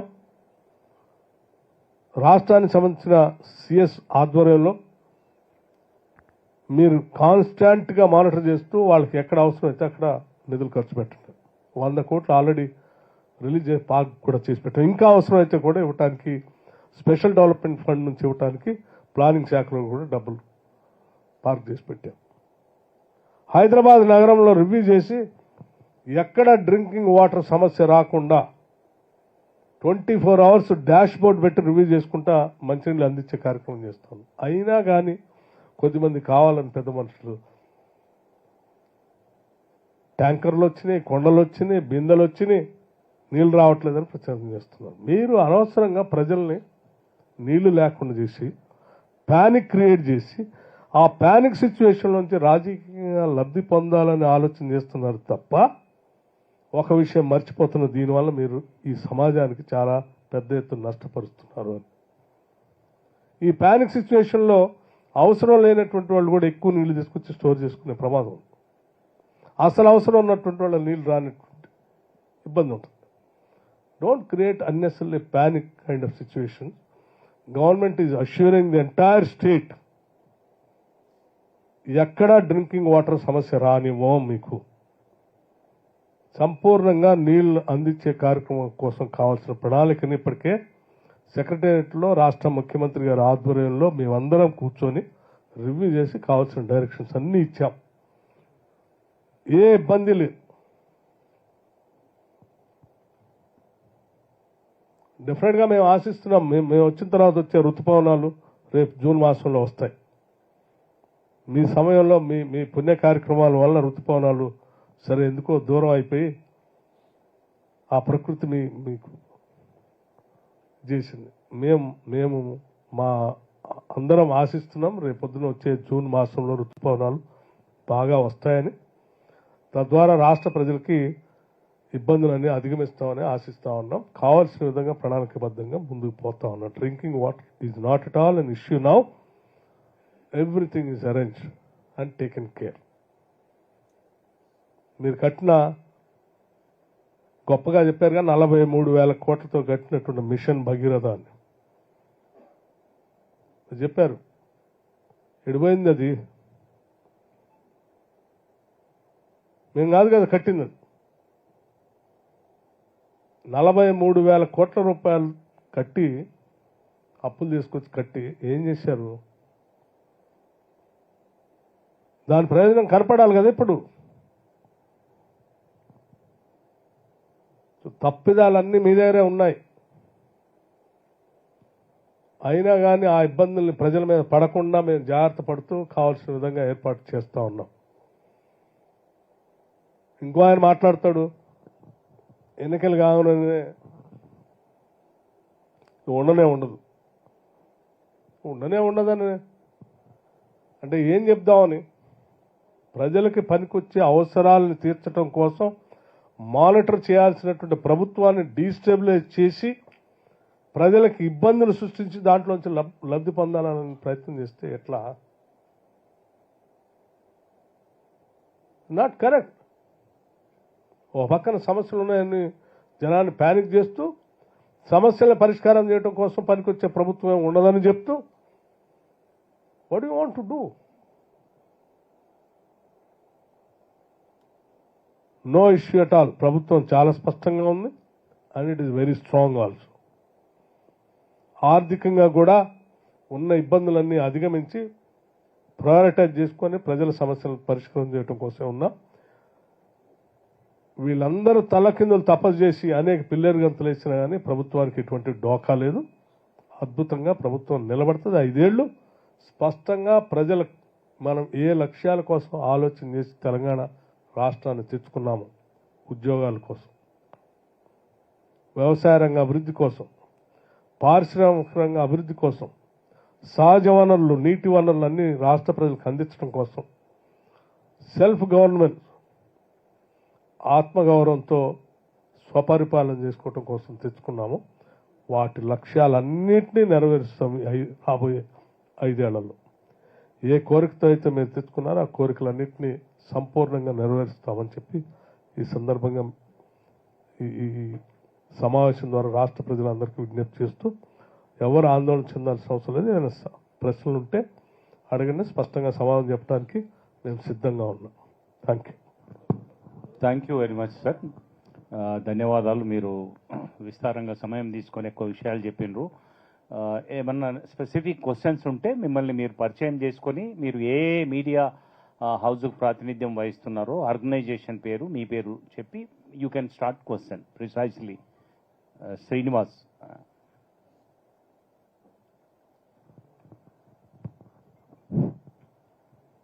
sir, I M Srinivas from Eenadu sir. Sir, ఇప్పుడు మీరు సుదీర్ఘంగా చెప్పారు, ఆర్థిక పరిస్థితి గురించి చెప్పారు. మీరు చెప్పిన దాని ప్రకారం రిజర్వ్ బ్యాంక్ లెక్కల ప్రకారం చూస్తే 26,300 కోట్ల రూపాయలు లోన్స్ రీపే చేశాం లాస్ట్ 4 monthsలో అని చెప్పారు మీరు. దీనికి ఇదే 4 monthsలో మీరు ఆల్మోస్ట్ 17,000 కోట్లు అప్పులు కూడా తీసుకున్నారు. ప్యారలల్గా 3,000 కోట్లు పవర్ సబ్సిడీ ఇచ్చామన్నారు, 1,000 కోట్లు ఆర్టీసీకి కట్టామని చెప్పారు. ఈ టోటల్ ఎపిసోడ్ 4 నెలల్లో మీరు తెచ్చిన 17,000 కోట్ల అప్పులు, తిరిగి కట్టిన 26,000 కోట్ల అప్పులు, ప్లస్ మీరు ఇచ్చిన సబ్సిడీస్ ఆల్మోస్ట్ ఒక 6,000-7,000 కోట్లు చెప్పారు. మరి ఈ తెలంగాణ కేసీఆర్ గవర్నమెంట్ 7 లక్షల కోట్లు అప్పులు చేసిపోయింది, మీరు రీపే చేస్తున్నారు. ఇన్ని వేల కోట్లు అప్పులు చేస్తున్నారు. మరి ప్యారలల్గా స్టేట్ ఇన్కమ్ పెరగడానికి కాంగ్రెస్ గవర్నమెంట్ లాస్ట్ 4 monthsలో ఉన్న ఇన్కమ్ కంటే ఎక్స్ట్రా పెరగడానికి ఒక 1,000 కోట్లు, కనీసం ఒక 2,000 కోట్ల ఇన్కమ్ పెరగడానికి ఏం చేసినట్టు సబ్సిడీస్ ఇస్తున్నారు ఉదారంగా, పాత అప్పులు కడుతున్నారు, మళ్ళీ అప్పులు చేస్తున్నారు. సైకిల్ యథావిధిగా నడుస్తుంది తప్ప కాంగ్రెస్ గవర్నమెంట్ కొత్తగా ఇన్కమ్ పెరగడానికి ఏం చేసింది? ఒక 1,000 కోట్లు, 2,000 కోట్లు, 3,000 కోట్ల అప్పులు ఇన్కమ్ ఎట్లా పెంచారు? పెంచడానికి ఏం చేశారు అసలు?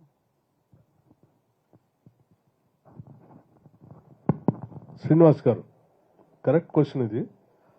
ఆల్టర్నేటివ్ రెవెన్యూ జనరేషన్ కోసం మేము ఇప్పటికే ఆలోచన చేశాం.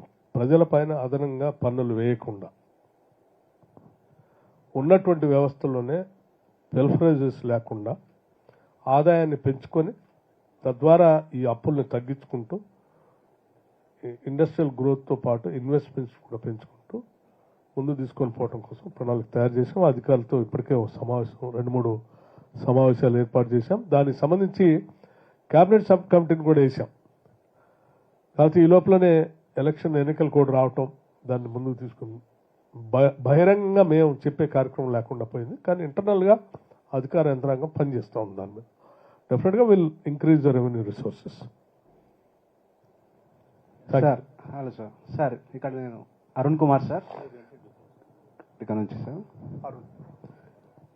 ఇప్పటి వరకు మీరు 4 నెలల్లో కాంట్రాక్టర్లకి వెలుగు పత్రిక సార్, ఇప్పటి వరకు మీరు కాంట్రాక్టర్లకు ఎన్ని బిల్లులు చెల్లించారు సార్? అదొకటి. అయితే ఒక ఆరోపణ, బలమైన ఆరోపణ ఏంటంటే బీ ట్యాక్స్, ఆర్ ట్యాక్స్ అని కమిషన్లు వసూలు చేసి కాంట్రాక్టర్లకు బిల్లులు చెల్లిస్తున్నారు అనేది ఒకటి ఉన్నది సార్. రెండోది, కాళేశ్వరం రీపేమెంట్లు చేయట్లేదు. ఆర్ఈసీ నుంచి నోటీసులు వచ్చాయి. చేసే ఉద్దేశం గవర్నమెంట్కి ఉందా లేదా? దీని మీద ఎట్లా? బిల్లులకు సంబంధించి మేము రాగానే ముందుగా అసలు 5 లక్షలు 10 లక్షలు ఉన్నటువంటి కాంట్రాక్టులు చిన్న వాళ్ళు ఎంతమంది ఉన్నారో చూసి సాధ్యమైనంత వరకు వారికి చేద్దామని చెప్పి కొంత క్లియర్ చేశాం. అంటే ఈ శాలరీస్, పెన్షన్స్, స్కీమ్స్ ఇవన్నీ చేసుకుంటూ ఆ బిల్లులు కూడా చేయకపోతే చేసినటువంటి కాంట్రాక్టర్లు సూసైడ్ చేసుకునే పరిస్థితి కూడా చాలా మంది చిన్న వాళ్ళు ఉన్నారు. వచ్చి చెప్తా ఉంటే వాళ్ళ బాధలు వర్ణాతీతంగా ఉన్నాయి. సరే అవి కొన్ని చేసుకుంటూ ఉన్న వనరులకు అనుగుణంగా రేషియో ప్రకారం క్లియర్ చేసుకుంటూ పోతా ఉన్నాం. పెద్దగా చేయలేదు, కొన్ని చేసుకుంటూ పోతా ఉన్నాం. ఇక మీరన్న ఆ ట్యాక్స్ బి ట్యాక్స్ అని మాట్లాడుతున్నటువంటి వాళ్ళకి నేను ఒకటే సమాధానం చెప్పదలుచుకున్నాను. నాలాంటి వాళ్ళు డిప్యూటీ చీఫ్ మినిస్టర్గా, ఫైనాన్స్ మినిస్టర్గా ఉండి రాష్ట్రాన్ని చక్కదిద్ది ఈ సమాజానికి ఏదో చేయాలన్నటువంటి ఒక తపంతో పనిచేస్తూ ఉన్నాం. సో ఇలా చేసే వాళ్ళని డీఫేమ్ చేసి ఇటువంటి నిరాధారమైనటువంటి ఆరోపణలు అలా గుడ్డగాల్చి మేదేసి చేసి డిమోరలైజ్ చేసి మళ్ళీ ఇటువంటి వాళ్ళు రాకుండా ఉండాలని చేసే ఒక కుట్రపూరితమైన కొన్ని రాజకీయ శక్తులు చేసే ప్రచారం తప్ప అది వాస్తవం కాదు. ఇక మీరు కాళేశ్వరం లాంటి దానికి సంబంధించి కాళేశ్వరం సంబంధించి కొన్ని ప్రశ్నలు ఉత్పన్నం అవుతూ ఉన్నాయి కాబట్టి ఆల్రెడీ దానిపైన అది కుంగిపోయి కొన్ని ఇబ్బందులు ఉంది కాబట్టి వాటి బిల్ కంటే కూడా ఇంకా కొన్ని ప్రయారిటైజ్ చేసుకొని, అంటే 20%, 30% లేకపోతే కొద్దిగా మేము ప్రయారిటైజ్ చేసి డబ్బులు ఖర్చు పెడితే ఆ బిల్స్ క్లియర్ చేసుకుంటూ ముందు తీసుకొని పోతే త్వరితగతిన ఒక సంవత్సరంలో నీళ్లు ఇవ్వడానికి అవకాశం ఉన్నటువంటి ప్రాజెక్టులు ఏమున్నాయో వాటి పైన ముందు ప్రయారిటైజ్ చేసి బిల్స్ ఇద్దామనే ఆలోచనతో ముందుకు పోతున్నాం. సో ఫైనల్గా అవర్ అల్టిమేట్ మోటో ఈజ్, ఉదాహరణకి మీకు కృష్ణానదిలో ఉన్నటువంటి ఎస్ఎల్బిసి టన్నెల్ ఎప్పుడు మొదలు పెట్టారండి? ఎస్ఎల్బిసి టన్నెల్ పూర్తి చేసుకుంటే గ్రావిటీ ద్వారా నల్గొండ, రంగారెడ్డి జిల్లాలకి, అదే మహబూబ్నగర్ జిల్లాకి అద్భుతంగా నీళ్లు పారుతాయని ఆలోచనలో ఉన్నారు. 10 ఏళ్ళు 1 కిలోమీటర్ కూడా తవ్వలే. అప్పటికే 32 కిలోమీటర్లు ఆనాటి కాంగ్రెస్ ప్రభుత్వాలు కంప్లీట్ చేస్తే ఉన్న 10 కిలోమీటర్లు 10 ఏళ్లలో కంప్లీట్ చేస్తుంటే అద్భుతంగా పారి వదిలేసి గాలికి వదిలేసి వెళ్ళిపోయారు. అట్లా పెట్టి అట్లాగే డిండి ప్రాజెక్టు, అట్లాగే నక్కలగండి, అట్లాగే రేపొద్దున మేము పాలమూరు రంగారెడ్డికి సంబంధించి కూడా, అట్లాగే జోరాల అక్కడి నుంచి తీసుకున్న లిఫ్ట్ ఇరిగేషన్ కానీ వీటిని ప్రయారిటైజ్ చేసుకుంటే త్వరగా నీళ్ళు ఇవ్వడానికి అవకాశం ఉంటుంది అనేది ఒకటి. అట్లాగే ఆ పైన గ్రావిటీతో నీళ్ళు ఇవ్వడానికి తుమ్మడిహట్టి దగ్గర 152 మీటర్స్ పైన తెలంగాణకి అందుబాటులో ఉన్నటువంటి హైయెస్ట్ పాయింట్ అది, నదుల దగ్గర, నదుల పైన. అటువంటి హైయెస్ట్ పాయింట్ దగ్గర డ్యామ్ కట్టుకొని, బ్యారేజ్ కట్టుకొని నీళ్లు తెచ్చుకుంటే గ్రావిటీతో శ్రీపాద ఎల్లంపల్లి వరకు నీళ్లు తీసుకొని వచ్చి అక్కడ నుంచి కాకతీయ కెనాల్లోకో లేదా మిడ్ బానర్లోకి నీళ్లు వేసుకుంటే చక్కగా నీళ్లు బారే. మొదట 3 సంవత్సరాల్లోనే సంవత్సరానికి 10,000 కోట్లు ఖర్చు పెట్టినా 30,000 కోట్లతో కంప్లీట్ అయిపోయాయి. అటువంటి వాటిని వదిలేసి 1,00,000 కోట్లు పైబడి 1,24,000 1,40,000 కోట్లు రీడిజైన్ చేసి 100 మీటర్లు కింది తీసుకొని వచ్చి 100 మీటర్ల హైట్లో 152 మీటర్స్ నుంచి 100 మీటర్స్ తీసుకొని వచ్చి ఎత్తు కొన్ని కిలోమీటర్ల వరకు కింది తీసుకొని వచ్చి కట్టడం వల్ల ఏం సాధించాము?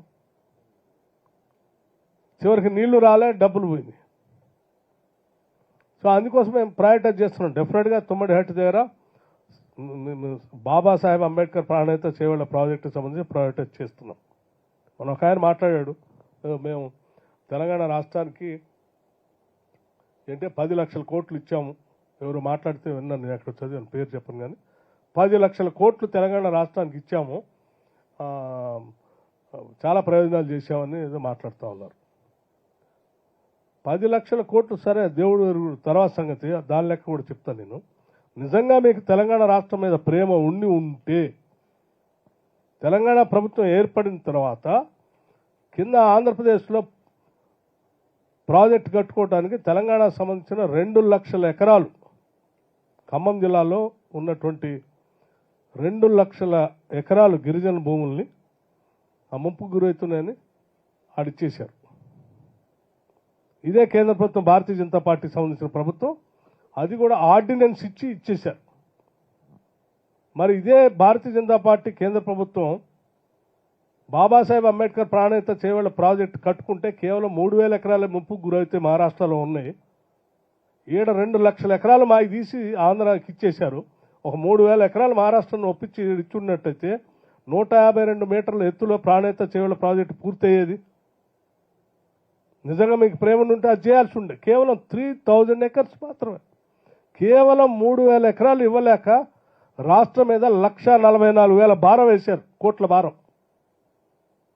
దాన్ని ఎక్స్క్యూజ్గా చూపించి ఆనాడు పాలకులు కింది తీసుకొచ్చి ఏడగట్టారు.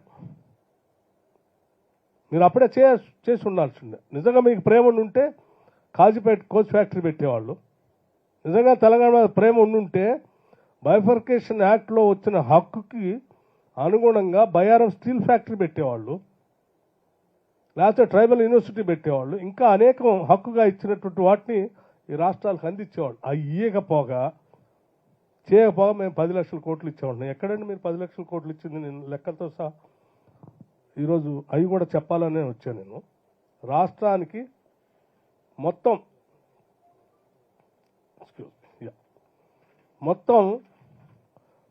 10 సంవత్సరాలు ఈ రాష్ట్రానికి కేంద్ర ప్రభుత్వం నుంచి వచ్చినటువంటి నిధులు. సరే, ఈ నిధులు మీరు అదనంగా ఇచ్చినవి కాదు. ఈ రాష్ట్రం నుంచి పన్నుల రూపేణా కేంద్రాన్ని పోతే అక్కడి నుంచి డివైడ్ చేసి రాష్ట్రానికి ఇచ్చే వాటా.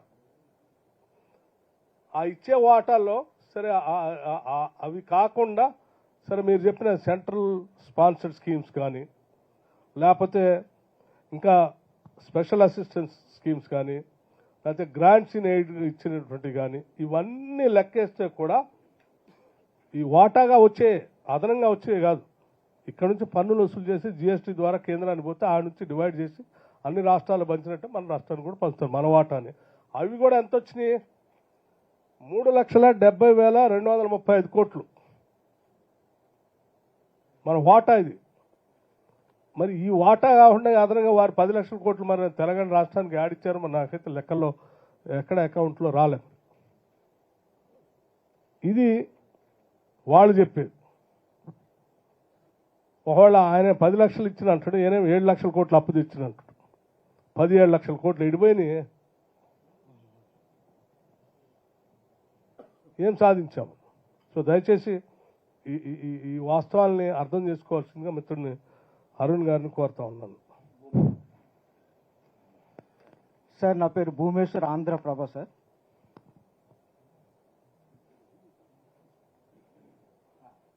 Sir, Andhraprabha Bhumesh sir. Sir, ప్రస్తుతం కృష్ణా పరివాహక ప్రాంతాల్లో తాగునీటి అవసరాల కోసం 17 టీఎంసీ కావాల్సి ఉంటాయని నిపుణులు అంచనా వేశారు.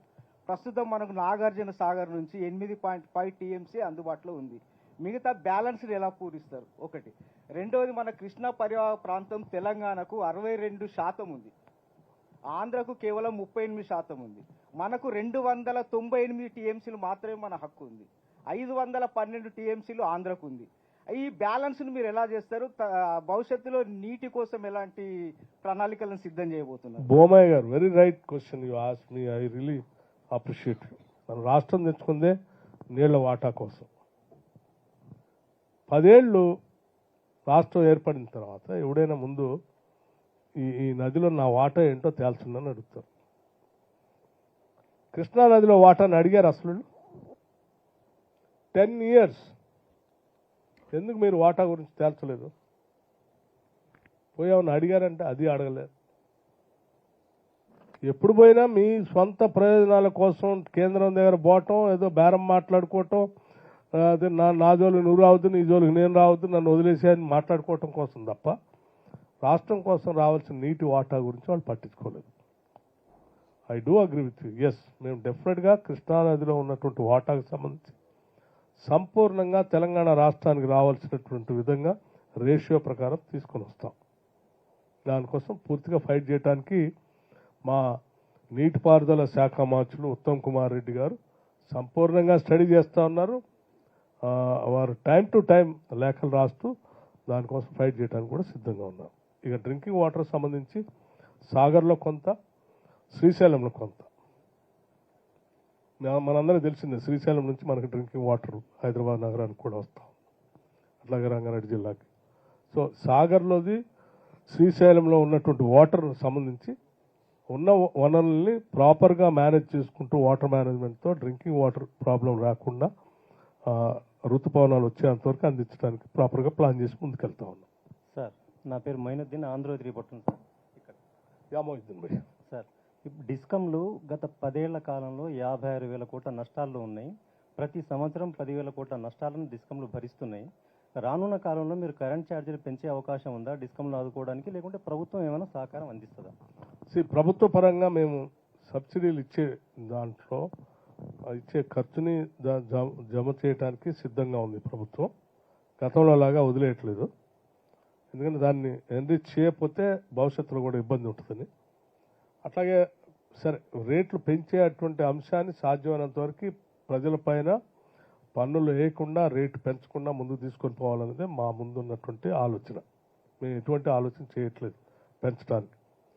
సరే రెగ్యులేటరీ అథారిటీ వాళ్ళు ఎప్పటికప్పుడు వాళ్ళకున్న స్టిపులేటెడ్ టైం ప్రకారం వాళ్ళు క్యాల్కులేట్ చేసి చెప్తూ ఉంటారు. అయినప్పటికీ కూడా స్టేట్ గవర్నమెంట్ నుంచి మేము స్టాండ్ తీసుకోవాలని ఆలోచనలో ఉన్నాం. Hello sir, Krishnaveni TV5. సంపద సృష్టించగలమనే కాన్ఫిడెన్స్తోనే కదా మీరు కొన్ని హామీలు ఇచ్చారు, మీరే టార్గెట్ లైన్ పెట్టుకున్నారు. ఎన్నికల కోడ్ వస్తుందని తెలిసి కూడా ఎందుకు వాటిని అమలు చేయలేకపోయింది కాంగ్రెస్ గవర్నమెంట్? మేము చెప్పిన స్టిపులేటెడ్ టైంలోనే ఏమాత్రం ఒక్క రోజును కూడా ఆలస్యం చేయకుండా అమలు చేసుకుంటూ వచ్చాం. ఉదాహరణకి శాసనసభ్యులుగా మేము ప్రమాణ స్వీకారం చేసినటువంటి గంట వ్యవధిలోనే అదే శాసనసభ ప్రాంగణంలో ఫ్రీ బస్ రైడ్కి సంబంధించి బస్సులను అక్కడ పిలిపించి అక్కడి నుంచే ప్రారంభోత్సవం చేశాం. మేమందరం బస్సు ఎక్కి ట్యాంక్ బండ్ వరకు ప్రయాణం చేశాం మహిళా సభ్యులతో సహా కలిపి. అదే ప్రాంగణంలో 10 లక్షల రూపాయల రాజీవ్ ఆరోగ్యశ్రీని కూడా స్టార్ట్ చేశాం. 15 రోజులు గ్యాప్ ఇచ్చుకుంటూ ఒక్కొక్క స్కీమ్ చేసుకుంటూ వచ్చాం. ఎక్కడా అశ్రద్ధ చేయలేదు, చాలా స్పీడ్గా కూడా చేసుకుంటూ వచ్చాం. సరే ఈ లోపల ఎన్నికల కోడ్ వచ్చింది. ఎన్నికల కోడ్ అన్అవాయిడబుల్ అయిపోయింది. తప్పనిసరిగా అది అయిపోయిన తర్వాత మళ్ళీ మిగతా మేము చేసుకుంటూ ముందు పోతూ ఉంటాం. ఉదాహరణకి ఈ జీరో బిల్ 200 యూనిట్స్ లోపల అనేది మీ అందరికి గుర్తు ఉండి ఉంటుంది.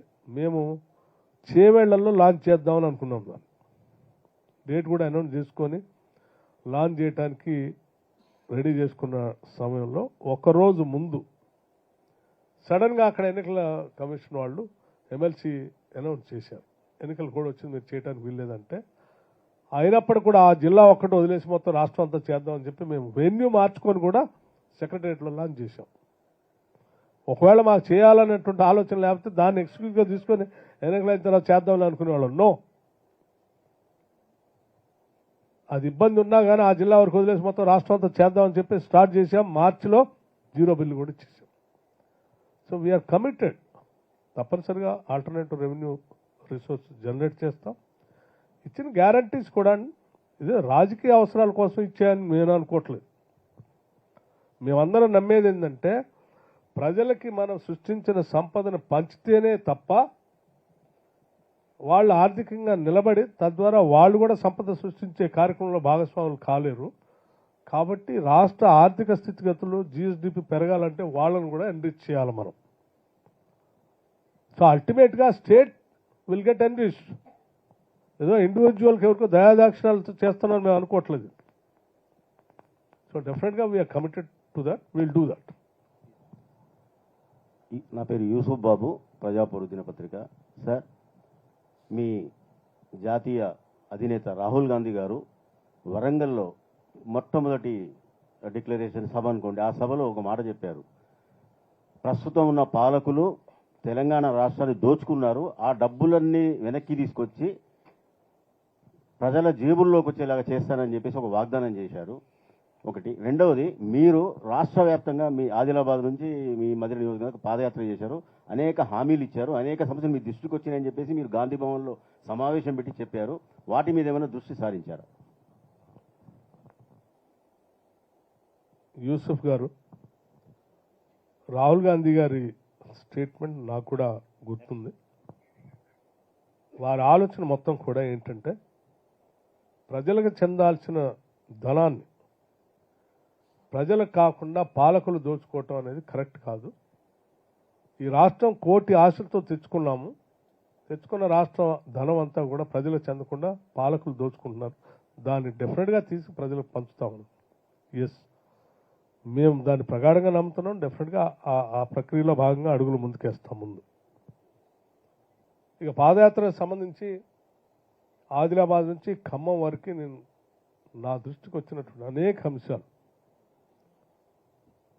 ప్రతి అంశాన్ని మేము తీసుకున్న ప్రతి నిర్ణయం అప్పుడు మాకు ఎదురైనటువంటి ఈ అంశానికి సంబంధించిన సమాధానం మనం తీసుకునే నిర్ణయంలో దొరుకుతుందా లేదనేది ఆచితూచి ఆలోచన చేసి నిర్ణయం చేస్తున్నాం.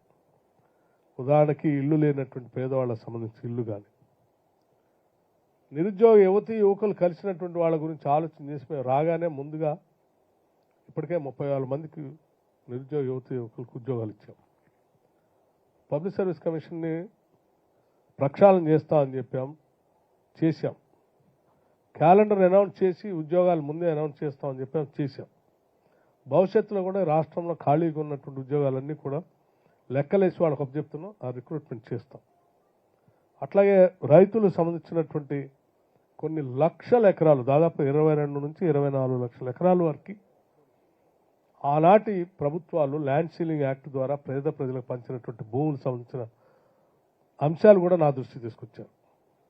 కొన్ని ప్రాంతాల్లో అయితే వెట్టి చాకరీ నిర్మూలన కోసం పంచినటువంటి భూముల సమాచారం కూడా తీసుకొచ్చారు. అవన్నీ గత 10 ఏళ్లలో బీఆర్ఎస్ ప్రభుత్వం వెనక్కి లాక్కుంది. మళ్ళీ మీరు మాకు ఇవ్వాలని వాళ్ళు కోరినప్పుడు వాళ్ళకి మాటిచ్చి వచ్చాం.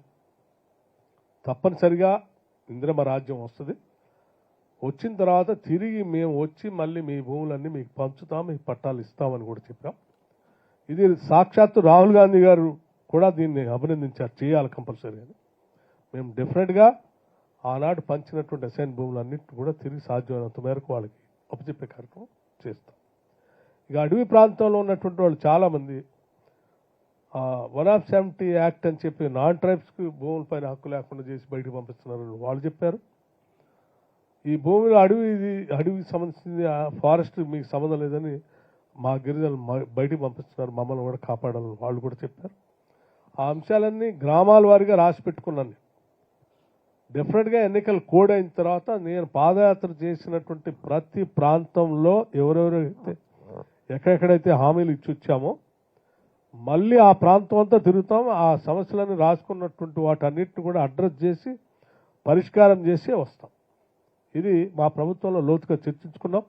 నేను మా ముఖ్యమంత్రి రేవంత్ రెడ్డి గారు, మంత్రివర్గ సహచరులు అందరం కూడా చర్చించుకున్నాం. మా అధినాయకుడు రాహుల్ గాంధీ గారికి, ఖర్గే గారి దృష్టిలో కూడా పెట్టాం. డెఫినెట్గా ఆ సమస్యలన్నిటికీ పరిష్కారం చూపిస్తాం. Sir, Tirupati Reddy from ETV. Sir, మీరు వచ్చే ఆదాయాన్ని ప్రతి పైసాను ఒడిసిపెట్టుకొని జాగ్రత్తగా ఖర్చు పెట్టుకుంటూ వస్తున్నారు. కానీ ఈసారి 2023-24 ఆర్థిక సంవత్సరంలో చూసుకుంటే కూడా ఓవరాల్గా నేషనల్ యావరేజ్లో 13% వృద్ధి ఉంటే ఇక్కడ కేవలం 7% ఉండదు జీఎస్టీలో. రెండోది, ఏదైతే కమర్షియల్ ట్యాక్స్ ఉన్నదో ఆ కమర్షియల్ ట్యాక్స్లో ఇంటర్నల్గా ఉన్న డిస్ప్యూట్స్ వల్ల అధికారులు ఎవరు పనిచేయలేని పరిస్థితి ఏర్పడింది అక్కడ ఆ హెచ్ఓడి వైఖరి వల్ల. మూడోది, ఆ డిపార్ట్మెంట్లో ఆ హెచ్ఓడి మొత్తం దుబారా ఖర్చులు పెట్టి పెద్ద ఎత్తున దాదాపు ₹1 కోటి పెట్టి మోడరేషన్ చేయించుకోవడం ఇవన్నీ చేస్తున్నారు. మీరేమో ప్రతి పైసా ఒడిచిపెట్టుకుంటూ ఉంటున్నారు. తర్వాత ఎక్సైజ్ శాఖకు వాణిజ్య పనుల శాఖకు మధ్య అంతర్యుద్ధము భారీ ఎత్తున జరుగుతుంది. ఈ విషయాలన్నీ మీ నోటీస్కి వచ్చినాయా? వాటిని ఎట్లా అడ్రస్ చేస్తారు? కమర్షియల్ ట్యాక్స్ సంబంధించి హెచ్ఓడి గురించి మీరు చెప్తా ఉన్నారు. ఆల్టర్నేటివ్ రెవెన్యూస్ జనరేట్ చేసే కార్యక్రమంలో భాగంగా వారు ఉన్నటువంటి ప్రిఫరెన్స్ లేకుండా చేయటం కోసం సర్వేస్ చేస్తూ ఉన్నారు, సెర్చ్ చేస్తూ ఉన్నారు. సరే, ఆ చేసే ప్రక్రియలో కొద్దిమందికి ఇబ్బందిగా ఉందని మీరు చెప్తా ఉన్నారు. అటువంటిది ఏమైనా ఉంటే డెఫినెట్గా మేము పరిష్కారం చేస్తాం. ఎక్సైజ్ శాఖకి కమర్షియల్ ట్యాక్స్కి సంబంధించి కూడా ఎవరి శాఖ వాళ్ళదే, ఓవర్లాపింగ్ అంటూ ఏముండదు. ఎక్సైజ్ రావాల్సిన రెవెన్యూ ఎక్సైజ్కి, కమర్షియల్ ట్యాక్స్ రావాల్సిన కమర్షియల్ ట్యాక్స్కి లెక్కలు వేసుకొని కరెక్ట్గా వస్తుందో లేదో చూసేటువంటి వెరిఫికేషన్ కోసం వాళ్ళు చేస్తూ ఉన్నారు. దాన్ని కూడా సార్ట్అవుట్ చేస్తాం ఏదైనా ఇబ్బంది ఉంటే. They will not be any issue at all. సరే, ఓవర్గా విచ్చలవిడిగా డబ్బులు ఖర్చు చేసి మోడర్నైజేషన్ చేసుకుంటున్నారు అనే దానిపైన ఇంకా నా దృష్టి రాలేదు. అటువంటి ఏమైనా ఉంటే లేదు, మేము ఎప్పటికే అధికారులందరికీ చెప్పాం. సాధ్యమైనంత వరకు మినిమం ఎక్స్పెండిచర్తో మనం ముందుకు తీసుకుని వెళ్ళాలి. ప్రతి పైసాని ప్రజల కోసం ఖర్చు పెట్టాలి. అట్లాగే పోతాం. Sir, Rahul from the Wire. Godavari Kaveri అనుసంధానం విషయంలో మనం కొన్ని అభ్యంతరాలు రేజ్ చేసినాము. అది Godavari Kaveri we raise certain objections. అయితే దాన్ని నేషనల్ వాటర్ డెవలప్మెంట్ ఏజెన్సీ తోసిపుచ్చింది. అయినా సరే ఈ నెలాఖరు వరకు మనము ఈ మెమొరాండమ్ ఆఫ్ అండర్స్టాండింగ్ సైన్ చేయకపోతే it is deem to be signed అని వాళ్ళు హెచ్చరిస్తున్నారు. అసలు మనకు ఈ ప్రాజెక్ట్ పైన మన స్టాండ్ ఏంటి? రాష్ట్ర ప్రయోజనాలు ముఖ్యం. ముందు రాష్ట్రం తెచ్చుకున్నది కూడా ఈ నీటి వనరుల్లో మనకు అన్యాయం జరుగుతుందనే మనం ప్రత్యేక రాష్ట్రం కోసం కొట్లాడింది. సో తీసుకునే ప్రతి నిర్ణయం ముందు దీన్ని ప్రాధాన్యతగా తీసుకొని ఎటువంటి నష్టం లేకుండా ఉండేటువంటి కార్యక్రమం అయితేనే దాంట్లో రాష్ట్రం ముందు పోతుంది తప్ప ఈ వేసమెత్తు రాష్ట్రానికి నష్టం జరుగుతున్నా దాని జోలికి వెళదు. ఇక నదుల అనుసంధానం గురించి దేశంలో చాలా సంవత్సరాల నుంచి, దశాబ్దాల నుంచి మాట్లాడుతూ ఉన్నారు. సరే, అనుసంధానం చేసేటువంటి ప్రక్రియలో భాగంగా మన రాష్ట్ర ప్రయోజనాలే మనకు ముఖ్యం, కానీ మిగతా ప్రయోజనాలు సెకండరీ ఆస్పెక్ట్గా ఉంటుంది. సో మేము తీసుకునే ప్రతి నిర్ణయం, ఇప్పుడు ఎన్నికల కోడ్ ఉంది కాబట్టి పాలసీ డెసిషన్ సంబంధించిన అంశాలు మాట్లాడకూడదనే ఆలోచనతో మాట్లాడలేదు. డెఫినెట్గా రాష్ట్ర ప్రయోజనాలే మాకు ముఖ్యంగా ఉంటాయి. Sir Bhavitha sir, news 360. Bhavitha news 360 sir. Sir Congress party news 360 channel. Congress party అధికారంలోకి రాగానే ఖచ్చితంగా డిసెంబర్ 9th రోజు ప్రమాణ స్వీకారం చేస్తుంది. ఆ రోజే రుణమాఫీ చేస్తుంది రైతులకు. ఎవరైనా తీసుకున్న వాళ్ళు ఉంటే కూడా 2 లక్షలు తీసుకోండి అని చాలా సందర్భాలలో చెప్పారు. అధికారంలోకి వచ్చి 4 నెలలు అవుతుంది.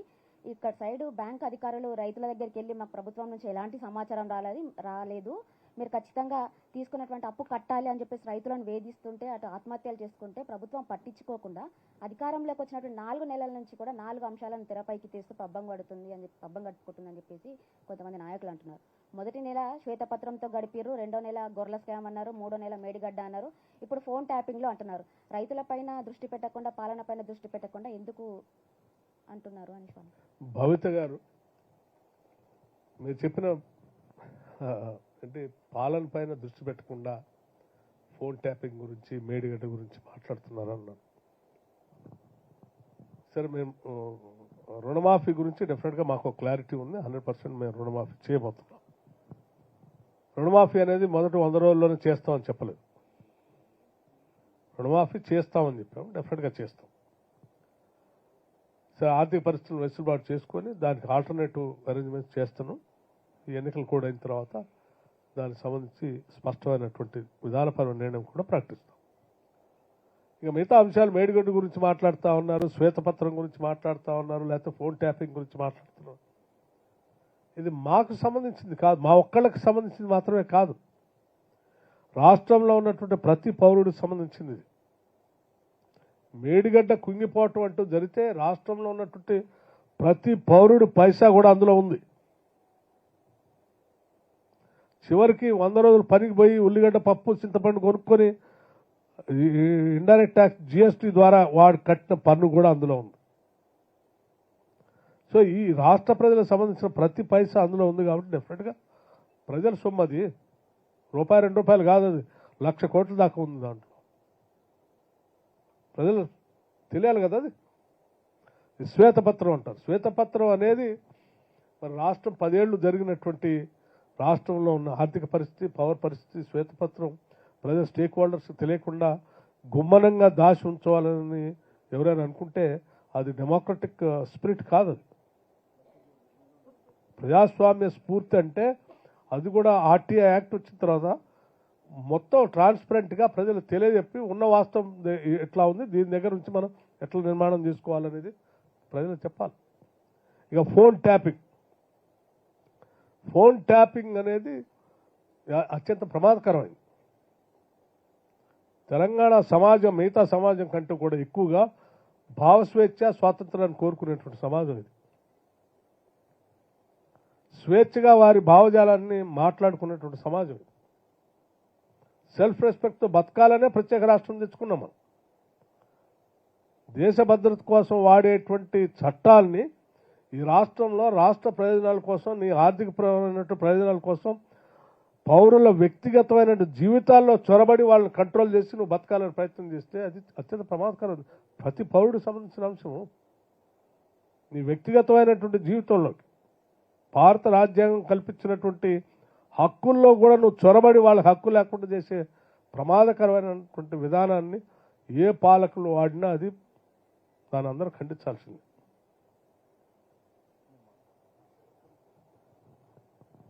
మీ అందరు చదివే ఉంటారు, చాలామందిని బ్లాక్ మెయిల్ చేశారు, డబ్బులు వసూలు చేశారు, లేకపోతే వ్యక్తుల జీవితాల్లోకి వెళ్ళారు, కుటుంబాల జీవితాల్లోకి వెళ్ళారు.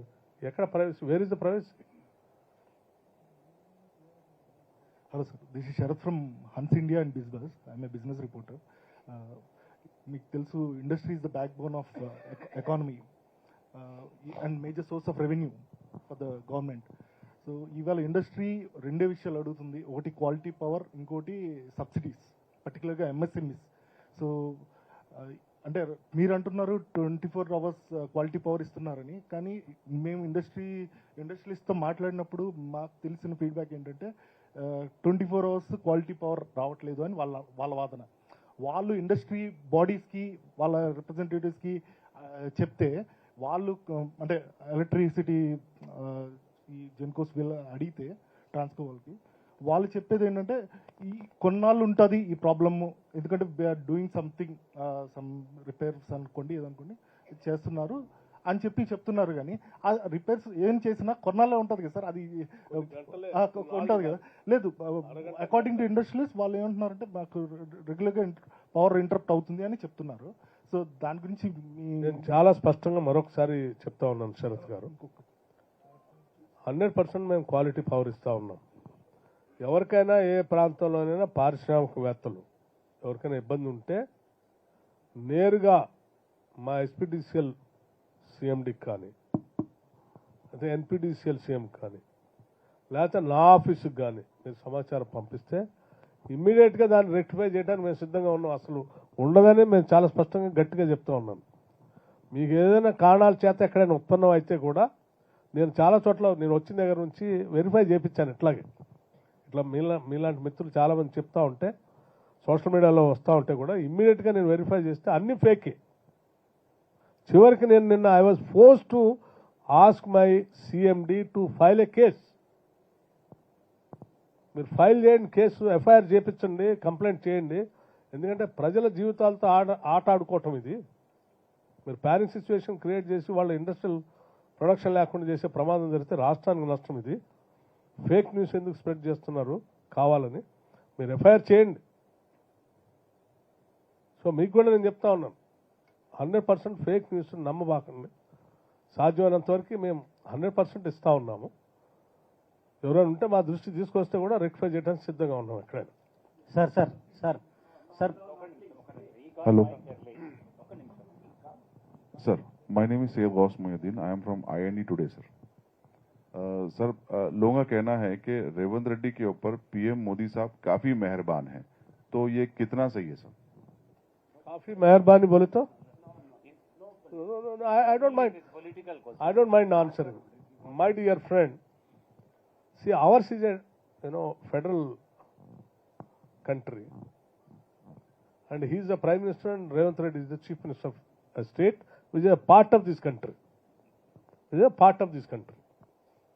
See, ఈ రాష్ట్రానికి సంబంధించిన పాలనాపరమైనటువంటి అంశాలు, పర్టికులర్గా జిఎస్టీ లాంటి మొత్తం అన్ని రాష్ట్రాలలో పన్నులు వసూలు చేసి కేంద్రం దగ్గరికి వెళ్ళి కేంద్రం నుంచి డిస్ట్రిబ్యూషన్ జరుగుతున్న ఈ ప్రక్రియలో ప్రతి రాష్ట్రానికి సంబంధించిన మంత్రులు కానీ మంత్రిమండలి కానీ తప్పనిసరిగా కేంద్ర ప్రభుత్వంతో కలవాల్సిన అవసరం ఉంటుంది, రిప్రజెంట్ చేయాల్సిన అవసరం ఉంటుంది.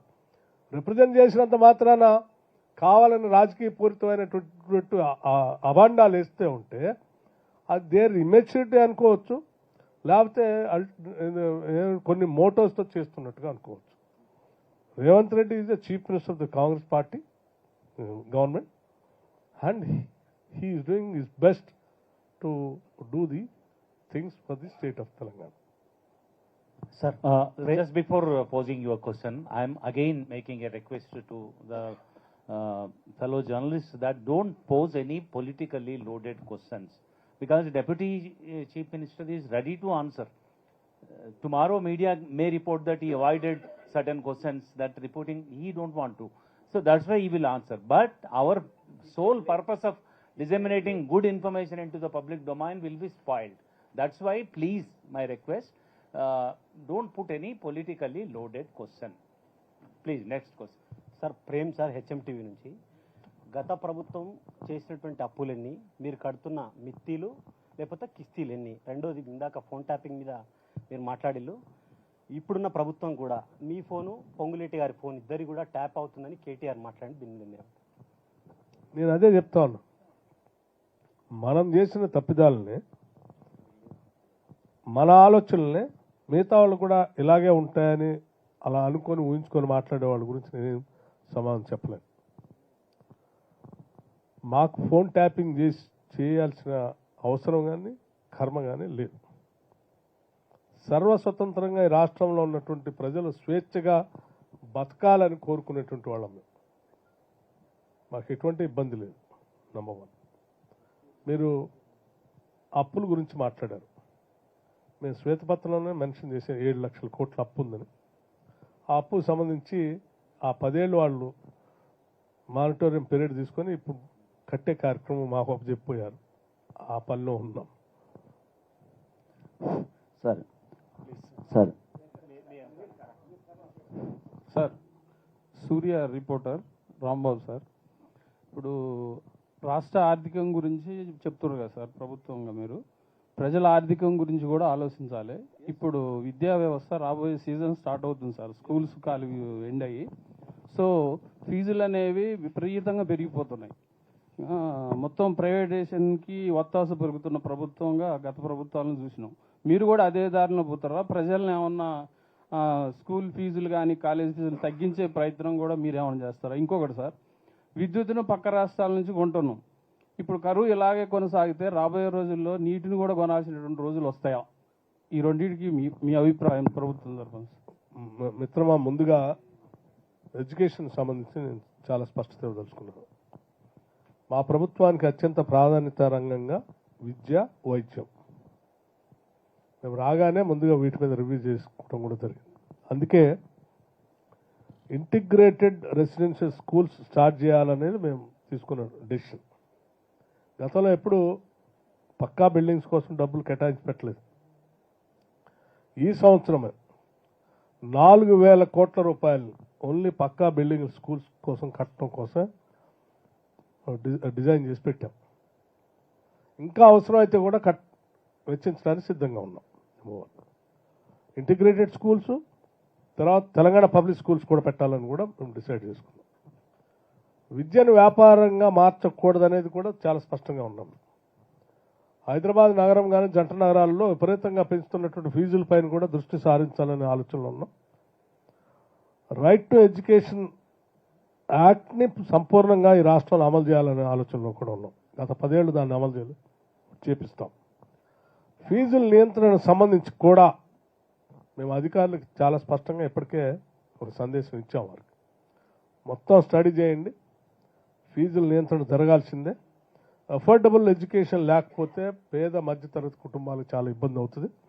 100% come what may we are going to implement that.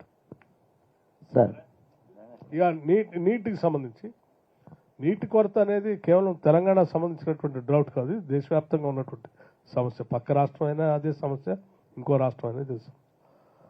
ఎవరు కంగారు పడాల్సిన అవసరం లేదు. డ్రింకింగ్ వాటర్ని ఫుల్లీ ఆర్గనైజ్డ్. సార్ నమస్కారం సార్, నా పేరు వెల్జాల చంద్రశేఖర్. నమస్తే తెలంగాణ సార్. అంటే పొలిటికల్ క్వశ్చన్స్ అడగొద్దని ఇందాక చెప్పారు, కానీ మీరు ప్రస్తావించిన అంశంలో నుంచే నేను క్వశ్చన్ అడుగుతున్నాను. 100 పైన సీట్లున్న బీఆర్ఎస్ ప్రభుత్వాన్ని కూలగొట్టాలని బీజేపీ ప్రయత్నించింది. వీళ్ళకి 64 సీట్లే ఉన్నాయి కదా, ఎందుకు కూలగొట్టే పోకపోవడానికి అవకాశం ఉంది కదా. అందుకోసమే 20 మంది ఎమ్మెల్యేలు మమ్మల్ని సంప్రదిస్తున్నారు అని నిన్న ప్రస్తావించారు. ఇందాక కూడా మీరు ప్రస్తావించారు విషయం, ఏడాదిలో పడిపోతుంది గవర్నమెంట్ అన్నారు కనుక మీ క్వశ్చన్లో నుంచి అడుగుతున్నాను. దానిపైన మీరు ఏ విధంగా స్పందిస్తారని చెప్పి అడుగుతున్నాను సార్.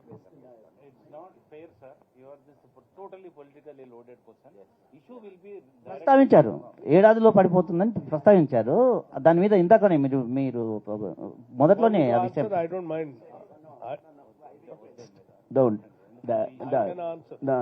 అక్కడ జరిగింది ఏదో అయిపోయింది, మళ్ళీ రిక్వెస్ట్ చేశాము. So please with driver next మీరు చేయండి. లాస్ట్ క్వశ్చన్ నరేందర్ లో అయిపోయింది, నీ ఛాన్స్ అయిపోయింది, వద్దన్నావుగా. సార్ నా పేరు రాంబాబు, ఏఎన్ఎన్ అమ్మా న్యూస్ ఛానల్. సార్ ఇక్కడ సార్ నా పేరు రాంబాబు, ఏఎన్ఎన్ అమ్మా news channel.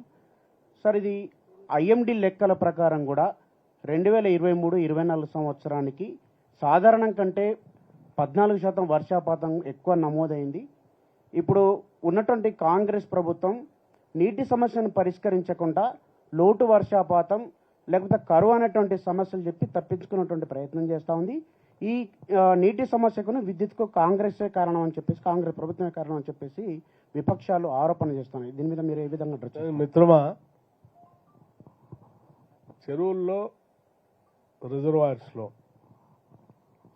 Are medium irrigation ప్రాజెక్ట్స్లో వర్షాలు బాగా పడి నీళ్లుంటే మేము వచ్చి 3 నెలల్లో మేము అందరం పోయి వాటి చెరువుల మీద మీడియం ఇరిగేషన్ ప్రాజెక్ట్ మీద పడి మేమే నీళ్లు తాగి ఖాళీ చేయలేదాన్ని, చేయలేదుగా. సో అది భౌతికంగా కనపడేవి. సో నీళ్లు అన్ని వాటిల్లో ఎండిపోయి డెడ్ స్టోరేజ్కి వచ్చినాయని అన్ని చోట్ల చెప్తా ఉన్నారు. పత్రికలు కూడా రాస్తున్నాయి, మీరు కూడా రాస్తూ ఉన్నారు.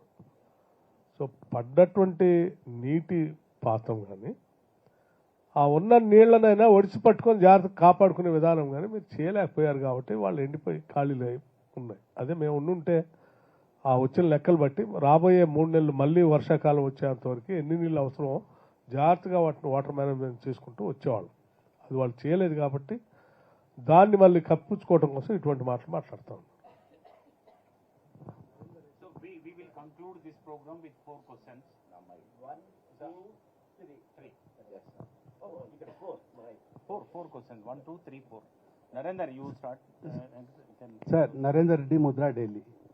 ఇవాళ దక్షిణాదిన దాదాపు అన్ని రాజకీయ పార్టీలు కూడా అధికారంలోకి రావడానికి సంక్షేమ కార్యక్రమాల మీద విపరీతమైన హామీలు ఇచ్చినాయి, ఆచరణ సాధ్యం కాని హామీలు. దేశంలో ఉత్తరాదిన లేకుండా దక్షిణాదిన ఈ ధోరణి మరీ ఎక్కువగా ఉంది. దీనివల్ల అభివృద్ధి కార్యక్రమాలు నిధులు లేని పరిస్థితి, తర్వాత ఆచరణ సాధ్యం కానీ సంక్షేమ పథకాలను కూడా పూర్తిగా అమలు చేయలేని పరిస్థితి నెలకొని ఉంది. దీన్ని రివర్స్ చేసే అవకాశమైనా ఉందా? మీరు అటువంటి అవసరాన్ని గుర్తిస్తున్నారా మీ ఆచరణలో? నేను పూర్తిగా మీతో ఏకీభవిస్తాను. సంక్షేమ కార్యక్రమాలతో పాటు ఆ సంక్షేమ కార్యక్రమాలు చేయటానికి పనికొచ్చే సంపద సృష్టించేటువంటి అభివృద్ధి కార్యక్రమాలు కూడా చేయాలి. అలా చేయగలిగినప్పుడే సంక్షేమ కార్యక్రమాలు కూడా చేయగలం. అందుకే గతంలో కాంగ్రెస్ ప్రభుత్వాలు ఉన్నప్పుడు సంక్షేమ కార్యక్రమాలు చేయలేదంటే అద్భుతంగా చేసింది. సంక్షేమ కార్యక్రమాలు ఆరోగ్యశ్రీ ఇచ్చింది, ఇందిరమ్మ ఇల్లు ఇచ్చింది, పెన్షన్స్ ఇచ్చినాయి, ఫీజు రియంబర్స్మెంట్ ఇచ్చింది. ఇటువంటి అన్నీ చేసుకుంటూనే అట్ ద సేమ్ టైం అనేక ఇరిగేషన్ ప్రాజెక్ట్స్ కూడా కట్టింది. మీకు ఉదాహరణకి కృష్ణానది తీసుకుంటే జోరాల ప్రాజెక్ట్ కట్టింది కాంగ్రెస్ ప్రభుత్వాలే, అట్లాగే శ్రీశైలం కట్టింది కాంగ్రెస్ ప్రభుత్వాలే, నాగార్జున సాగర్ కట్టింది కాంగ్రెస్ ప్రభుత్వాలే, భీమా, లేకపోతే కోయల్ సాగర్, కలకుర్తి లిఫ్ట్ ఇరిగేషన్, ఇటువంటి అన్ని ఆనాటి కాంగ్రెస్ ప్రభుత్వాలు కట్టిని సంక్షేమ కార్యక్రమాలు చేసుకుంటారు. ఇటుకొచ్చి గోదావరికి వచ్చేవారికి ఎస్ఆర్ఎస్పీ కట్టింది కాంగ్రెస్ ప్రభుత్వాలే, కడెం కట్టింది కాంగ్రెస్ ప్రభుత్వాలే, శ్రీపాద ఎల్లంపల్లి కట్టింది కాంగ్రెస్ ప్రభుత్వమే, దేవాదులు కట్టింది కాంగ్రెస్ ప్రభుత్వం. అట్లాగే మీడియం ఇరిగేషన్ ప్రాజెక్ట్స్ అనేకం ఆదిలాబాద్లో గడ్డెన్న వాగు ప్రాజెక్ట్ దగ్గర నుంచి మొదలు పెడితే దాదాపు 10 మీడియం ఇరిగేషన్ ప్రాజెక్టులు ఉన్నాయి ఒక్క ఆదిలాబాద్ జిల్లాలో. వాటితో పాటు చుట్టూ ఉన్నటువంటి ఔటర్ రింగ్ రోడ్ కానీ, ఇంటర్నేషనల్ ఎయిర్పోర్ట్ కానీ, ఒక బిహెచ్ఎల్ కానీ, ఒక బీడీఎల్ కానీ, ఒక ఈసీఎల్ కానీ, ఒక డిఆర్డిఓ కానీ, ఇట్లా అనేక రకాలైనటువంటి కోర్ సెక్టార్ సంబంధించిన ఇండస్ట్రీని, ఇన్ఫ్రాస్ట్రక్చర్ని, యూనివర్సిటీస్ని, హైదరాబాద్ సెంట్రల్ ఇన్స్టిట్యూట్ లాంటి దాన్ని, లేకపోతే ఐఐటి లాంటి దాన్ని, ట్రిపుల్ ఐటీస్ కానీ, ఇట్లా అనేకం చేసుకుంటూ మిక్స్డ్గా చేసుకుంటూ పోయింది. మధ్యలో వచ్చినటువంటి ఇప్పుడు మిడిమిడి జ్ఞానంతో వచ్చినటువంటి ఒక నారో మైండెడ్తో వచ్చిన 1-2 రాజకీయ పార్టీల్లో అది ఇది 2 మిక్స్ చేయకుండా చేపట్టడం వల్ల జరిగిన అనర్థాలని మళ్ళీ సరిచేస్తూ ముందు తీసుకొని పోయే ప్రక్రియలో మేము ఉన్నాం. డెఫినెట్గా మేము సంక్షేమ కార్యక్రమాలు పెట్టింది ఆర్థికంగా సమాజాన్ని నిలబెట్టడానికే తప్ప ఎవరో కొద్దిమంది వ్యక్తులకి దానం చేయడం కోసం పెట్టింది కాదు. ఉదాహరణకి వడ్డీ లేని రుణాలు మేము ఇస్తామని అనుకున్నాం, సంక్షేమ కార్యక్రమం. కానీ 1,00,000 కోట్ల వడ్డీ లేని రుణాలు మహిళలకు ఇవ్వటం వల్ల వాళ్ళు రూరల్ ఇండస్ట్రీని పెంచుతారు, రూరల్ ఎకానమీలో వాళ్ళు భాగస్వాములు అవుతారు. అది అగైన్ రీజనరేటింగ్. అట్లాగే మీరు ఒక ఇల్లు ఇవ్వటం వల్ల ఒక కుటుంబం తృప్తిగా ధైర్యంగా బతు తన పని గంటలను పెంచుకోగలరు. అట్లాగే మనం విద్యార్థులకి మనం మిడ్ డే మీల్స్ ఇవ్వటం వలన నీకు అద్భుతమైనటువంటి మానవ వనరులు ఈ రాష్ట్రంలో పెరుగుతారు. ఆహారం సమతుల్యత లేకుండా మాల్ న్యూట్రిషన్తో మానవ వనరులు పెరిగితే నష్టం జరిగేది రాష్ట్రానికి, సమాజానికి. మానవ వనరులు మనం ఎవరు తయారు చేయాలి, మిషన్ ప్రొడక్షన్ కాదు అది. ఉన్న బ్రెయిన్ని మనం సక్రమంగా మనం చిన్నప్పటి నుంచే పెంచి పోషించగలిగితే అతని ద్వారా వచ్చేటువంటి ఆదాయం లెక్కగా లేనంత ఆదాయం వస్తుంది. సో ఇవన్నీ కూడా ఇండైరెక్ట్గా మనం రాష్ట్ర ఆదాయాన్ని పెంచడానికి పనికొచ్చాయి. కొద్దిమంది వీటి లోతుల్లో పోకుండా ఇదంతా ఏదో సంక్షేమ కార్యక్రమాల పేరు మీద దూబరా చేస్తున్నారు అనుకోవడం కరెక్ట్ కాదు.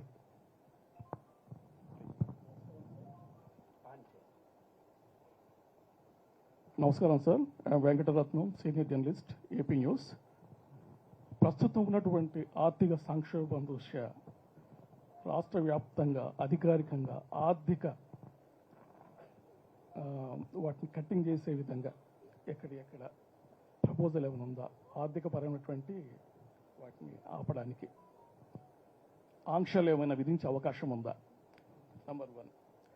నంబర్ 2, ఓ 40 సంవత్సరాల క్రితం మేము గాంధీ భవన్కి ప్రెస్ మీట్కి వెళ్ళినప్పుడు ప్రధానంగా మాకు వినబడే ప్రధాన అంశాలు అక్కడ శ్రీమతి ఇందిరాగాంధీ గారి యొక్క గరీబీ హఠావో, రోటీ కపడా ఔర్ మకాన్, అవే దేశానికి, దేశ ప్రజలకు వెన్నెముక.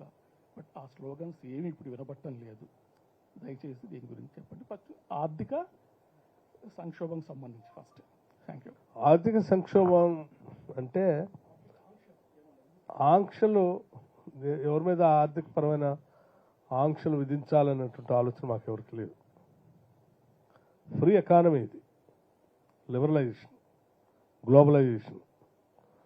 దీంట్లో సాధ్యమైనంత వరకు ఈక్విటీ గ్రోత్తో, ఇంక్లూజివ్ గ్రోత్తో అందరికీ అవకాశాలు కల్పించడం కోసం ప్రయత్నం చేస్తూ రాష్ట్ర ప్రభుత్వాల నుంచి వాళ్ళకు కూడా వాటాదారులు చేయడం కోసం మేము చేసే ప్రయత్నం ఉంటుంది తప్ప ఎవరిని కూడా ఆంక్షలు విధించే కార్యక్రమం చేయం.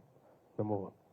నెంబర్ 2, గరీబీ హటావో, రోటీ కపడా ఔర్ మకాన్ అనేది ఎస్, ఆకలితో ఎవరు కూడా ఈ దేశంలో చనిపోకూడదు, బాధపడకూడదు.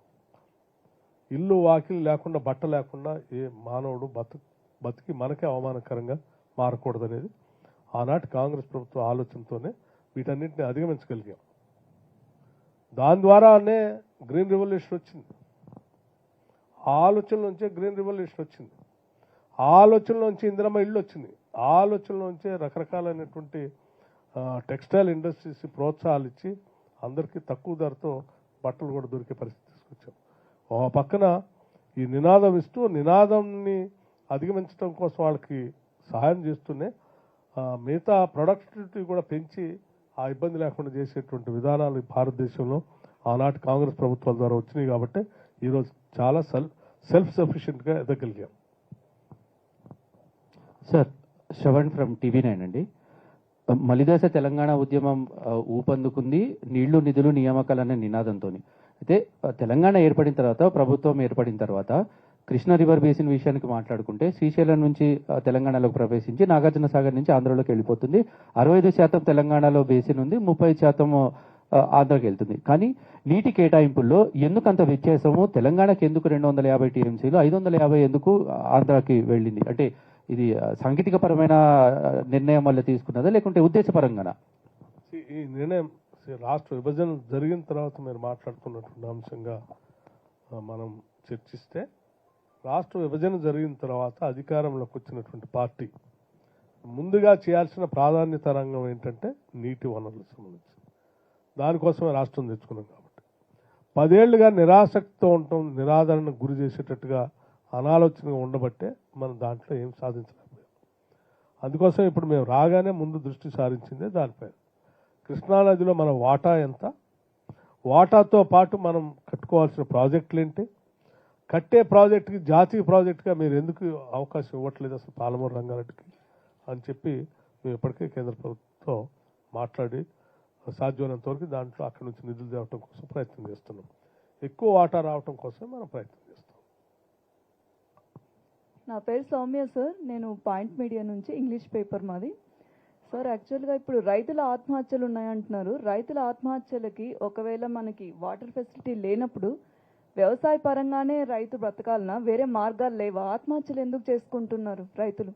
అమ్మా, రైతులు ఆత్మహత్యలు చేసుకుంటున్నారు అనేది మాకున్నటువంటి నిరాధారమైనటువంటి సమాచారం. రెండు, అసలు ఆత్మహత్యలు అనేది రైతులైనా సరే ఎవరైనా సరే ఆత్మహత్యలు చేసుకోవటం అనేది ఏ సమాజానికి కూడా మంచిది కాదు. దాన్ని ప్రోత్సహించకూడదు.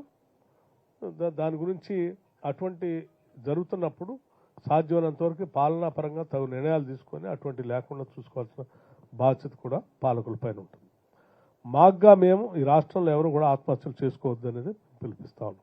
ఏ ఇబ్బంది ఉన్నా దానికి అడ్రస్ చేయడానికి ప్రభుత్వం సిద్ధంగా ఉందని కూడా చెప్తా ఉన్నాం.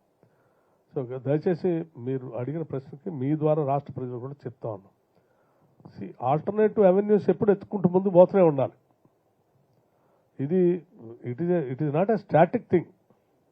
ఎప్పుడు రూపాంతరం చెందుతూనే ఉంటాయి ఆర్థికపరమైన పరిస్థితులు. ఒకప్పుడు సంపద అంతా భూమి చుట్టూ భూమి ద్వారానే వచ్చేది. దానికంటే ముందు ఏంటి యానిమల్ మీద వచ్చేది, గోవులు లేకపోతే ఆవులు, ఎద్దులు. ఆ నుంచి వ్యవసాయం దగ్గర నుంచి ఇండస్ట్రియలైజేషన్కి వచ్చాం, ఇండస్ట్రియలైజేషన్లోంచి ఇన్ఫ్రాస్ట్రక్చర్లోకి వచ్చాం, ఇన్ఫ్రాస్ట్రక్చర్లోంచి కంప్యూటర్ దాంట్లోకి వచ్చాం. ఇట్లా సంపద అంతా కూడా ఒక్కొక్క దగ్గర నుంచి ఇంకొక దగ్గరికి మారుతూ ఉంటుంది. ఆ మారే పరిణామ క్రమంలో మనం కూడా సాధ్యమైనంత వరకు మనల్ని అప్డేట్ చేసుకుంటూ అందరినీ అందులో అవకాశాలు వచ్చేటట్టుగా చూసే బాధ్యత తీసుకోవాలి. అది చేయాలి, మనం చేస్తాం. Thank you, sir. I also would like to extend a heartful thanks to my journalist fraternity. మిత్రులందరూ కూడా మంచి ప్రశ్నలు అడిగినారు. I'm also apologizing 2-3 journalist who try to post political questions. This is not right time and right dais. ఎందుకంటే మనం media priorities మనకు తెలుసు, ఏ striking news heading పెడతామో తెలుసు కనుక పర్పస్ డిఫీట్ అవుతుంది అనే ఒకే ఉద్దేశంతో తప్ప దాంట్లో ఇంకో దురుద్దేశం లేదు. మన్నించాలి. మిగతా అందరి మిత్రులకు కూడా హృదయపూర్వకంగా ధన్యవాదాలు తెలియజేస్తూ నెక్స్ట్ విరాహత్ వెళ్ళి. Thank you. మా ఆహ్వానాన్ని మన్నించి ఇవాళ ఈ మీడియాతో ముఖాముఖి కార్యక్రమానికి విచ్చేసిన రాష్ట్ర ఉప ముఖ్యమంత్రి గౌరవనీయులు మల్లు బట్టి విక్రమార్క గారికి, అలాగే ఈ కార్యక్రమానికి మోడరేటర్గా వ్యవహరించిన దిలీప్ రెడ్డి గారికి, media academy chairman Srinivas Reddy గారికి, మీ అందరికీ నేను ప్రత్యేకంగా తెలంగాణ రాష్ట్ర వర్కింగ్ జర్నలిస్టుల సంఘం పక్షాన కృతజ్ఞతలు తెలుపుకుంటున్నాను. నిజంగా దాదాపు 2 గంటల పాటు జరిగిన ఈ సమావేశంలో విద్యుత్తు, తాగునీరు, ఆర్థికం గురించి చాలా స్పష్టంగా తాజా పరిస్థితులను డిప్యూటీ సీఎం గారు, అలాగే విద్యుత్ శాఖ మంత్రి కూడా వారు చాలా స్పష్టంగా వివరించారు. అట్లాగే మీరు అడిగిన ప్రతి క్వశ్చన్ ఆన్సర్కి వారు చాలా ఓపికగా స్పష్టంగా వివరణ ఇచ్చారు. నిజంగా ఈ వాతావరణంలోనే ఇలాంటి కార్యక్రమాలు మరిన్ని సాగాలని ఆకాంక్షిస్తూ ఇంతటితో ముగిస్తున్నాం. మీడియా మిత్రులకు విజ్ఞప్తి, నిర్వహించిన తెలంగాణ రాష్ట్ర వర్కింగ్ జర్నలిస్టుల సంఘం దయచేసి మీ పత్రికల్లో మీడియా తెలంగాణ రాష్ట్ర వర్కింగ్ జర్నలిస్టుల ఆధ్వర్యంలో జరిగిన కార్యక్రమంగా ప్రస్తావిస్తారని కోరుకుంటున్నాను. Thank you. స్మాల్ పత్రికల వాళ్ళు ప్లీజ్ రండి. ఒక book Ashok Azam please welcome don.